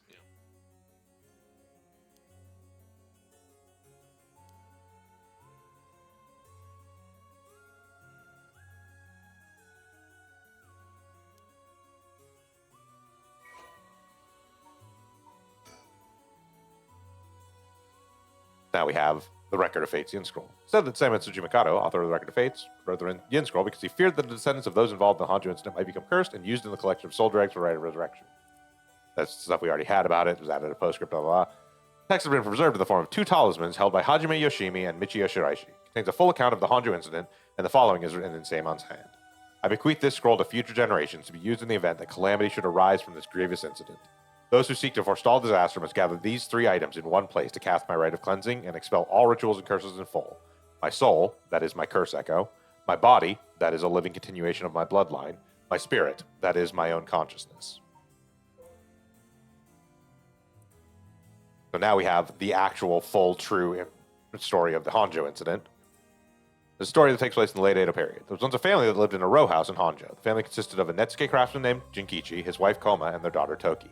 They enjoyed a poor but happy existence. One day, they took in a man by the name of who claimed to be a shomoji. He was on the run, having barely escaped with his life from something or other, and wound up in Honjo. The tough circumstances left him sick and destitute. Jinkichi felt sorry for the man and decided to shelter him. Stranger was deeply grateful for the kindness and care of Jinkichi's family, as without it he would have surely died, and told them thusly on the day of his departure, "I want to give you my thanks, but unfortunately I have nothing of value." He paused, then asked, "Is there anyone you want to bring back to life?" It turned out that the man's true name was Tsuchimikado Seiman, a descendant of renowned Onmyoji, and he had been researching the fabled rite of resurrection. For his crime in unearthing this forbidden rite, he was chased out by his family, but he wrote down everything about the spell in a book he named the Record of Fates while on the run. Whoever sought to perform the rite would need to kill people and gather their soul drinks. Seiman had only researched the rite out of the spirit of inquiry, but thought himself willing to use the rite if it was for the sake of Jinkichi's family. However, Jinkichi shook his head. "Sacrificing someone is unthinkable. We didn't help you because we wanted something in return, so you owe us nothing," he said, declining the unbelievable offer. Seiman bowed his head in gratitude countless times at those words, and left their house. In the same area, there lived an ukiyo-e artist known as Old Man Kanzo. His art didn't sell much, but he often looked after Toki while Jinkichi and Koma were out working. Young Toki heard Seiman's talk about the rite of resurrection, but, being too young to comprehend it, regaled it to Old Man Kanzo as a story of fiction. Old Man Kanzo, inspired by the story and filled with renewed vigor, put his heart and soul into his next painting. The piece, centered around the theme of resurrection, became an instant hit in town. Jinkichi, being a shrewd businessman, saw an opportunity and jumped on the bandwagon by carving Netsuke connected to Old Man Kanzo's ukiyo-e. He made up stories about his Netsuke, telling the people that their blessings were connected to resurrection, and his business rapidly flourished. That man unknowingly left us a wonderful gift, thought Jinkichi and his family, but they were unaware of the tragedy that would soon unfold. Before long, word of Old Man Kanzo's wonderful ukiyo-e reached the ears of the local daimyo, and he was summoned to the Lord's residence. But what awaited him was not praise, but cool torture at the hands of Ashino, a female Onmyoji who was in pursuit of Seiman. It was her who pressured Seiman into researching the rite of resurrection, which he secretly planned to use to preserve her beauty for all eternity. Ashino took advantage of the fact that the daimyo's heart was weak and frail following the loss of his family, and manipulated him into capturing Old Man Kanzo, the source of the recent rumors about resurrection. "Tell me where you heard of the rite of resurrection," Ashino demanded, as the brutal beatings continued. It was said that the eerie sound of the beatings rang out like the beating of a taiko drum, night after night, reaching even the watchtower of the Suguru residence. In the end, Ashino's cruel torture secured her the information on Jinkichi's family, and the existence of the records of fates. The daimyo sent his chief retainer to bring in Jinkichi, and the torture resumed afresh with the new captive. This time, she intended to obtain the whereabouts of Seiman and the location of the Record of Fates. Jinkichi didn't know where Seiman went, but even if he did, he had no intention of telling and stubbornly kept his mouth shut. The torture was pushed too far, and Jinkichi was unintentionally killed before he spoke a word. The daimyo had Jinkichi's corpse hanging from a beech tree and declared that, unable to bear the guilt of the crime of deceiving the masses with false rumors of resurrection, Jinkichi had committed suicide. This too was all part of Ashino's plan to send a message to the common folk, especially the increasing number of those who sought out the rite for themselves. News of what happened to Jinkichi spread, and people lost interest in the rite, wondering if the stories of resurrection were all but a lie. But rumors that the daimyo's word was perhaps not all that truthful spread quickly when a dancer claimed to have witnessed the chief retainer's cold-blooded handiwork firsthand, and Honjo fell into unrest once more. The chief retainer arrested the girl and proposed a deal to put a stop to the rumors. The girl was to say she just wanted attention and retract her story by saying it was entirely made up. In exchange, she would be given a most wondrous stage to perform on, and when the day came, she was suffocated by the mask prepared for the performance. Unbeknownst to her, the mask had been covered in glue as a part of the plan to kill and silence her. Koma never believed for a moment that her husband Jinkichi had committed suicide. She was certain someone was behind his death and asked around persistently for the names, addresses, and any other information she could find on people with connections to the daimyo. The chief retainer would not allow such things to escalate any further, and had Tomezo, a ronin who once served as a spy, go after her. However, she turned the table on him, shouting, "It was you who killed my husband, wasn't it?" Confronted with the accusation, Tomezo flew into a blind rage and cut Koma down in broad daylight. Ordered to take responsibility for his failure by committing seppuku, he exposed the daimyo's plot as he disemboweled himself by the lantern of the soba cart used to give coded signals. With both her parents gone through means unbeknownst to her, Toki found herself to be all alone. One day, late at night, she went searching for her parents and met her doom, falling into a canal where she drowned. Meanwhile, the chief retainer had made no headway whatsoever in finding Seimon's whereabouts, and an incensed Ashino decided to set fire to his residence, burning him alive. In truth, all of those connected to these events thus far were cursed by Ashino so that their souls would turn into soldier eggs upon death, which she had been collecting. All she needed to perform the rite now was to get her hands on the Record of Fates. Sensing that there was something serious at work behind the recent string of strange events in Honjo, Seimon returned to find he was too late. He broke down in tears when he learned of the unfortunate and unnatural deaths Jinkichi's family had met. Seimon realized it was the handiwork of Ashino when he found their soldier eggs had been collected, and decided he had to prevent any further sacrifices from happening by confronting her on Hoanji Bridge.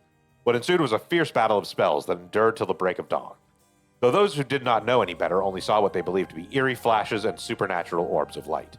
At the end of the long battle, Ashino defeated Seimon and obtained the Record of Fates, but he had placed a curse upon her foot. Ashino dragged her foot, corrupted and horribly inflamed, and sought refuge at the nearby residence of a retainer and angrily demanded they wash her foot. Ashino died then and there, filled with agony, and her foot cursed and rotten. Seimon, too, having sustained serious wounds during their fight, died that day on Hoanji Bridge, still filled with regret. However, Seimon came back to life. Knowing that there would be enough soldier eggs in place during their confrontation, he had prepared a spell that would activate the Rite of Resurrection upon his passing. Feeling that his curiosity was responsible for the terrible tragedy that had unfolded, he was left with a keen understanding of why the Rite of Resurrection was forbidden, and became determined to seal it away. Indeed, the reason he'd resurrected himself was for that very purpose. However, he did not know what had become of the Records of Fates. With nothing to seal away, he instead used the remaining soldier eggs to turn 9 of the Netsuke made by Jinkichi into ritual implements to be sealed away in Honjo. He placed a spell so that should someone try to activate the Rite of Resurrection again, all 9 pieces will awaken at once. And to pass the whole truth of these events to future generations, he wrote everything down in the Record of Fate's Yin Scroll and passed it down to his descendants. Meanwhile, the townspeople kept silent about the incidents out of fear of being cursed. However, these occurrences were so strange that gossip about it couldn't be truly contained. Over time, the details became more and more vague as the stories grew into legends. That is how they became to be called the 7 Mysteries of Honjo.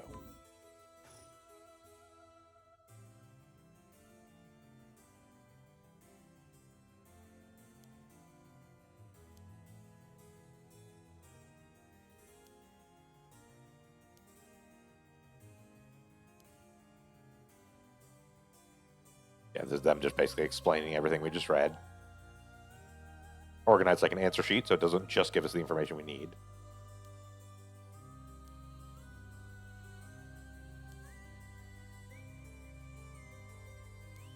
And then, yes, the actual note from Seimon. We need his curse echo, his body, that is a living continuation of his bloodline, and his mind, that is his own consciousness.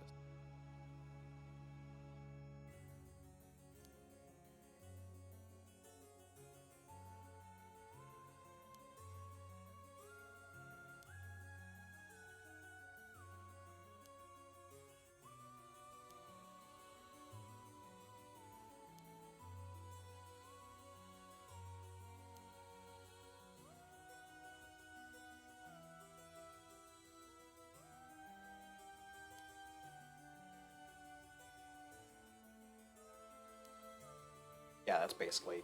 Uh-huh. Yeah. So yes, last time around, you are correct. The Seimon himself is the beckoning light.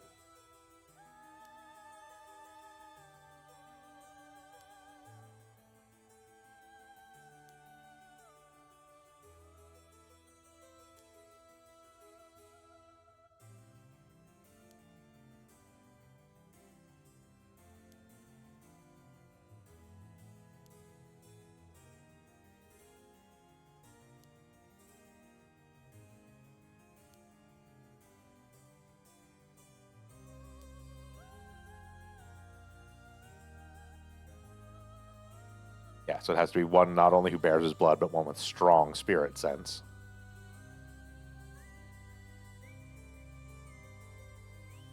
So somebody with strong spirit sense who is of Seimon's blood, if they attempted to be possessed by a spirit, would instead take control of the spirit themselves.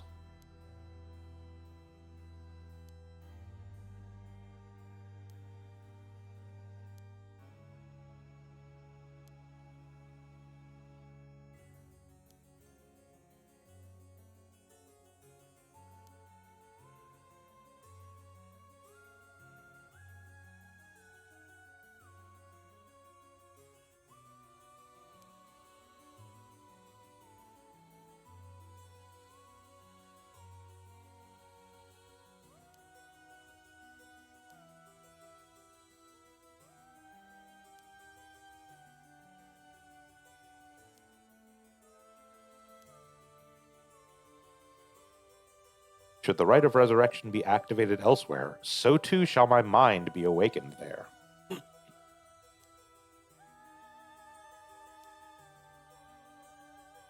That was also part of the sort of curse he made, was that if the rite of resurrection was ever, or the record of fates was ever unsealed, he would reawaken.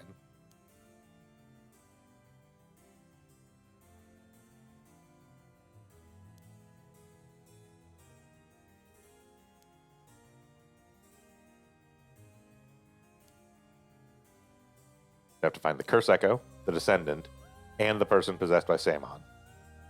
Get them together in one place. Seal it. However, the descendant and the person possessed by Samon could be the same person.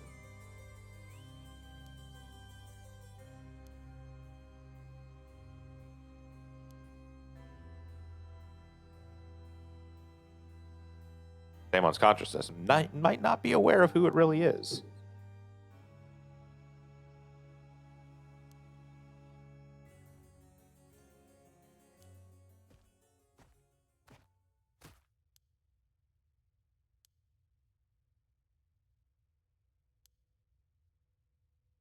Long time no see.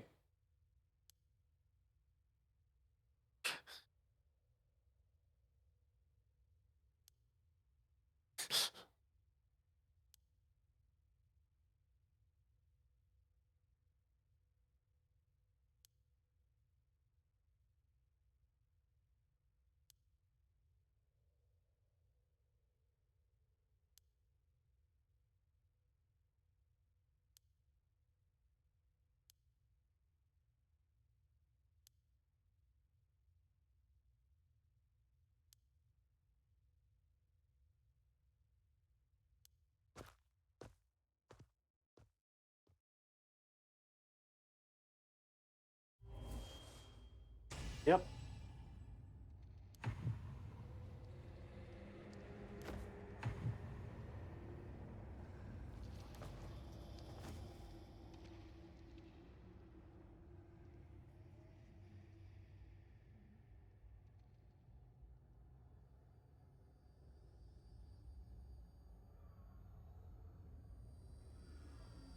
That's what happens when you. So that is the ending called conclusion.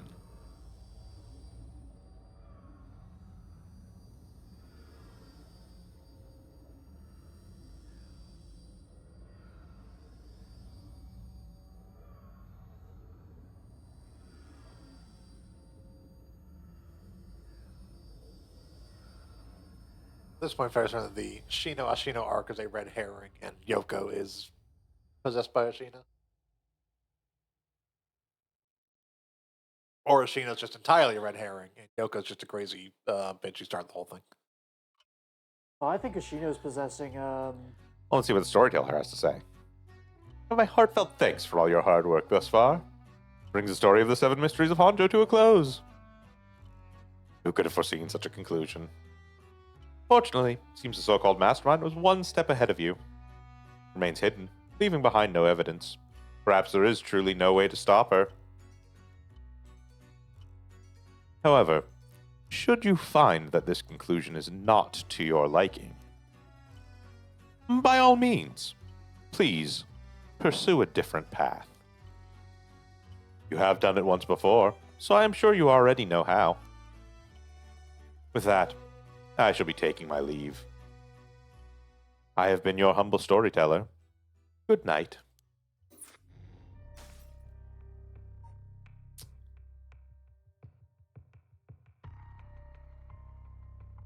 So we are returned to the story chart. You have a different thing off the very top line.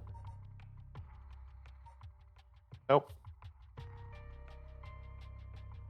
Nothing is lit up. There's no splinters.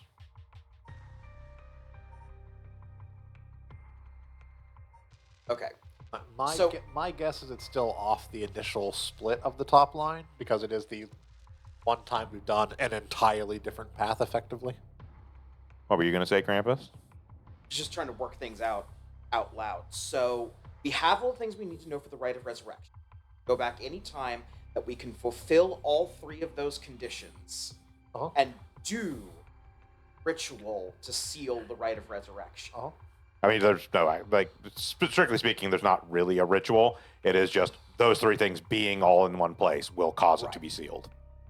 So we need to find The curse echo, the curse echo, the body, the body. and the consciousness.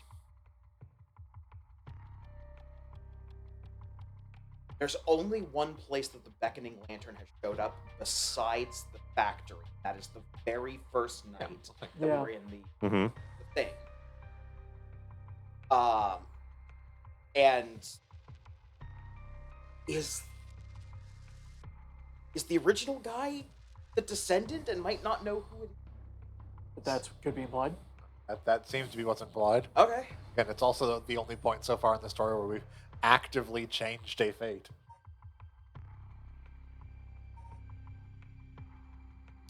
So Yoko can't really succeed as the mastermind if she's If she's dead. dead. So we have to go to the one where she's not.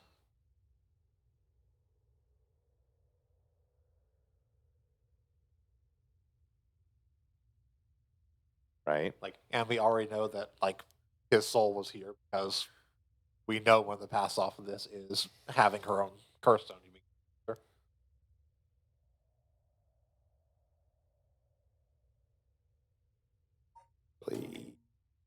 I think I did that backwards. Yeah, we actually want to do the one where she is dead. Sorry. Yeah. I mixed up which one was top and which one was bottom. So yeah.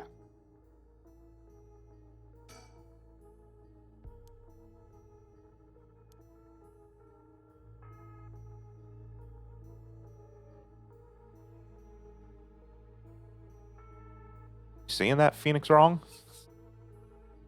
Oh, it's closer.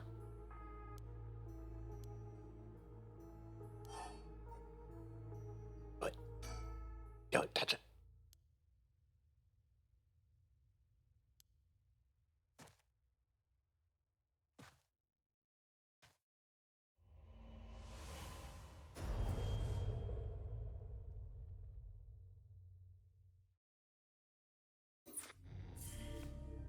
Oh, hey, would you look at that? When the body, soul, and mind of Seimon Tsuchimikado have all been brought together, the rite of cleansing is activated, dispelling all rituals and curses that have been previously performed.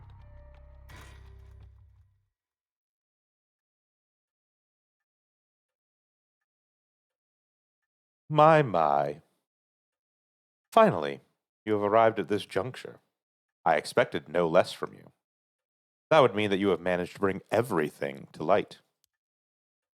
Though there is the possibility that you have wound up here by chance. It is technically possible to Yes, get to you this don't. storyline Yeah. without knowing it. So before I take you any further, I must ask you a number of questions. About what exactly the soul, body, and mind of Seimon Tsuchimikado are. Firstly, which curse echo represents the soul of Seimon Tsuchimikado? It's the ever burning lantern. Beckoning light. Or beckoning light, sorry. I always get this.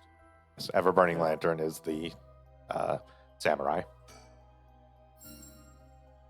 Correct. That is exactly it.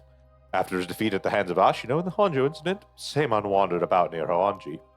The form of his curse echo changed over time with the legend he left behind. This is the curse echo which was acquired by Mayu Chozawa. But when called forth by Seimon's body and mind, it appeared momentarily before him. Let us continue. Who served as the self of Seimon Tsuchimikado? Who was his body, his descendant, who carried his blood in their veins? I don't remember Shogo. His name is Shogo.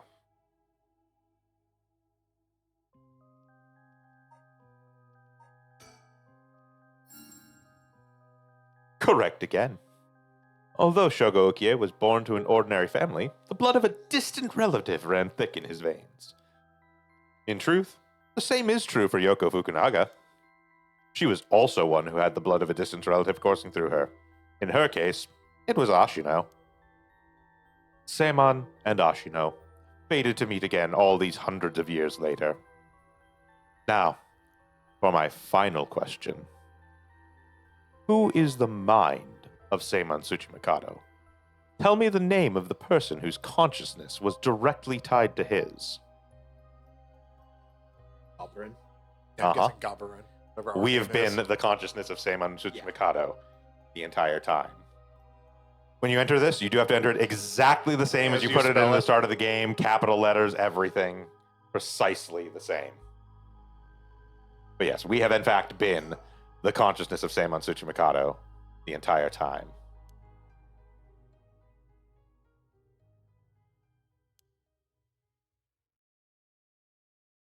So remember like 2 or 3 sessions ago when we were joking about that part in the Zero Escape games where you have to put in the name of the point of view character who up until that point has not been referenced at all, not named, didn't even know he existed?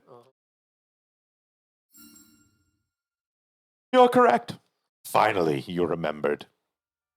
Now, do you remember that you owe me $20? That's right. You are Seimon's consciousness, awoken by the curses and the rite of resurrection. However, having lost your memories, you forgot about the duty assigned to you. This is, if I may say so, where I played my part, guiding you through the events of this story. As your consciousness was all that was left of you, you manipulated time and space by way of the story chart, jumping from vessel to vessel, and manipulated your host's actions by whispering commands in their ears. In doing so, you were able to get the full picture of what needed to be done.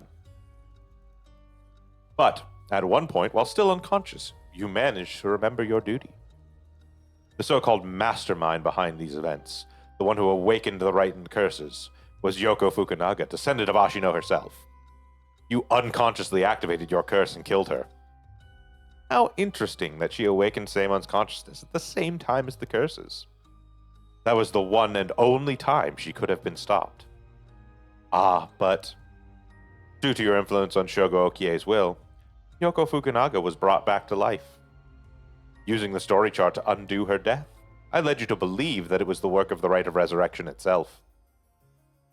As it turns out, seeing what would transpire if the mastermind was not killed at the outset, but ultimately revealed the way to put an end to the curses for good. There were certain things which would have answered all your questions, had you noticed them. For example, even while under your control, Shogo Okie willingly used his curse. When I asked you early on how many Shogo Okie had killed, this is what I meant.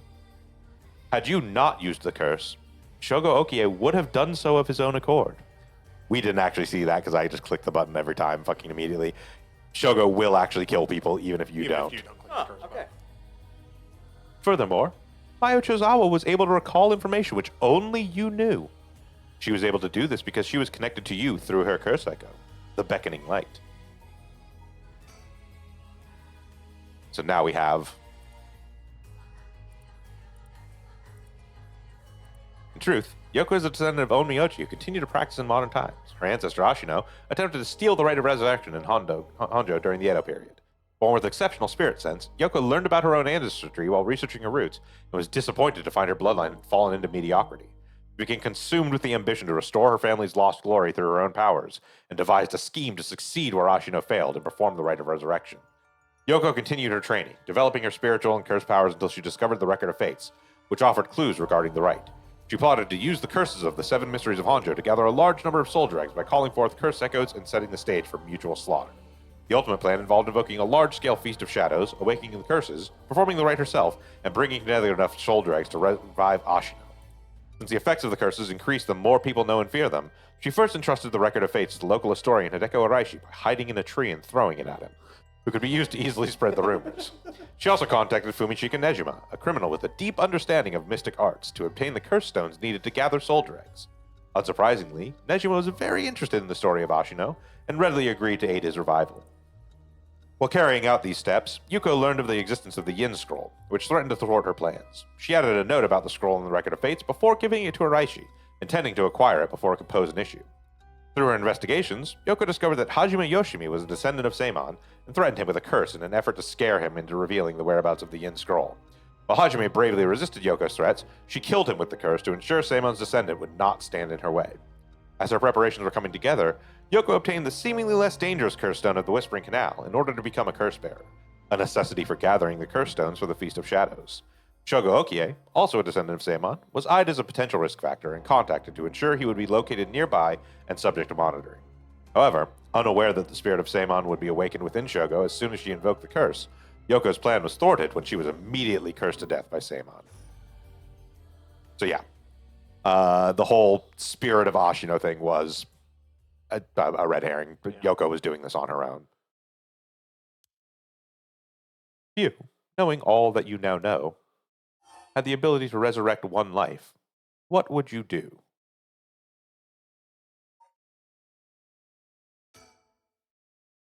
Oh, I see, I see. That was Seimon's original intention. I apologize for leaving it out of the options when I first asked you this question. Yes, if you remember all the way back when we did the very beginning first of the game, episode. he asked you that, but doesn't give you the option that I wouldn't want it, I would destroy it. Now, it is time to bring things to a close. Upon your arrival here, the rite of cleansing was activated, dispelling all other rituals and curses. Look upon the fruit of your efforts. And then, we shall leave this world behind for good. Thank you, truly, for all the work you have done.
That's fair.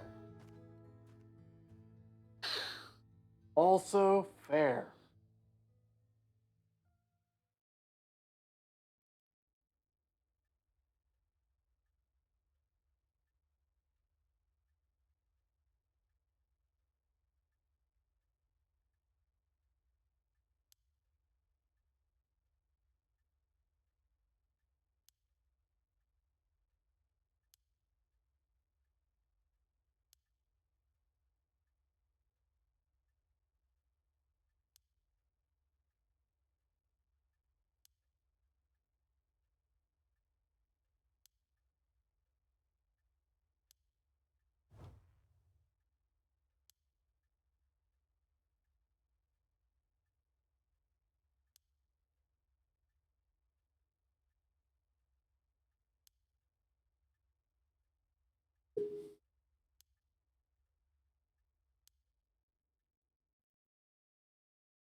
It was still killed by a ghost. This time, just. Oh, okay. Oh, what in the hell, Ario? That's disgusting. Like one of those birds who looks up in the sky when it's raining and drowns. Snot all over everything. Jesus.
Oh, god damn it, we're going to have to get the bird involved.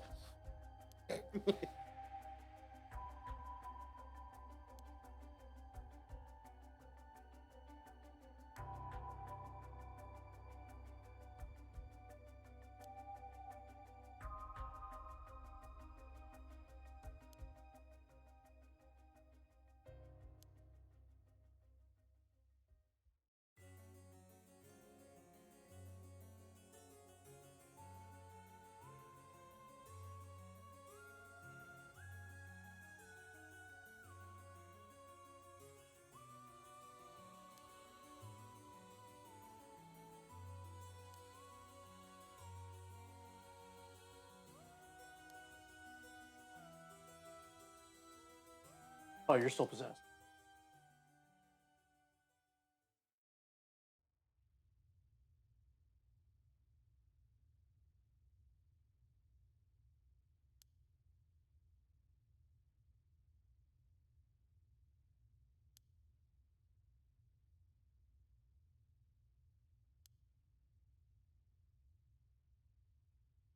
Hong Kong, get out of the road! It's terrible. Now I'm just a loser again. Gets run over by Namagaki.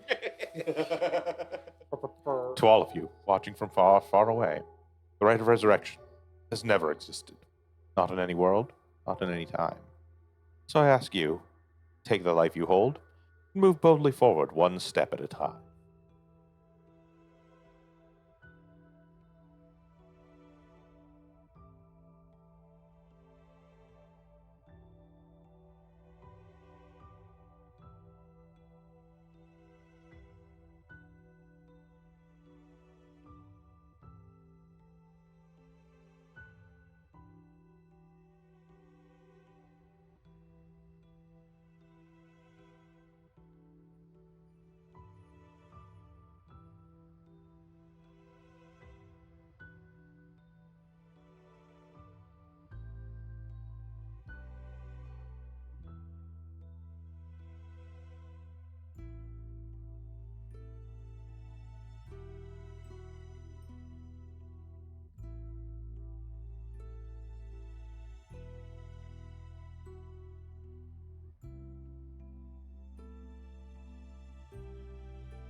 Yeah, 3 Moscow mules, now I can see ghosts.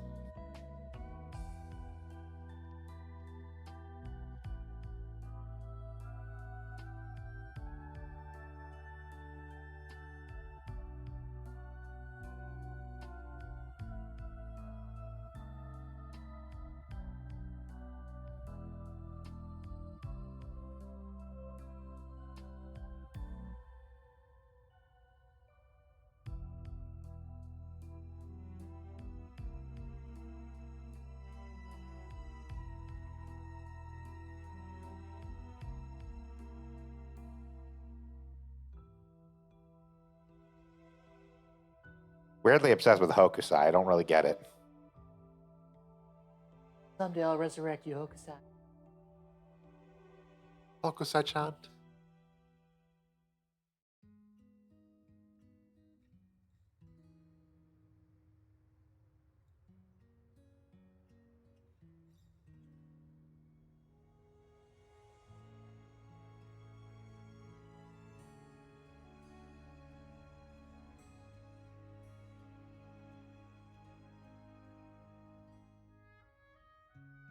And so there we have the answer to the 7 mysteries of Honjo and the end of Paranormasight.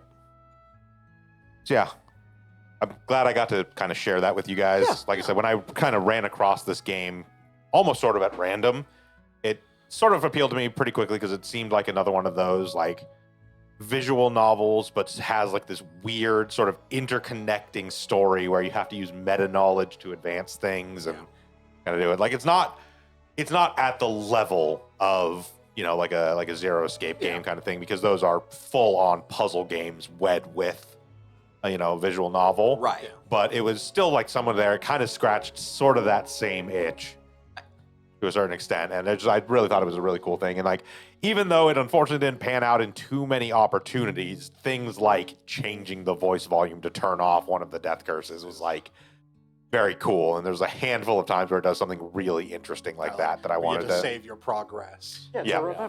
to remember. her. Yeah, I think it does just enough things to be novel. I think the story is really good. I think the art's fantastic. I think this is a really good visual novel.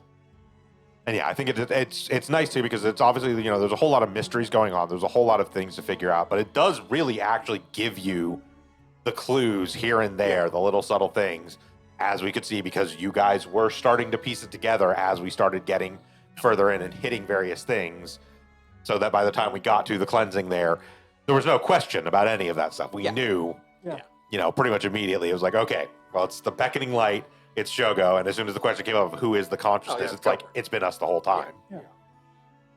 Because we awakened at the same time that the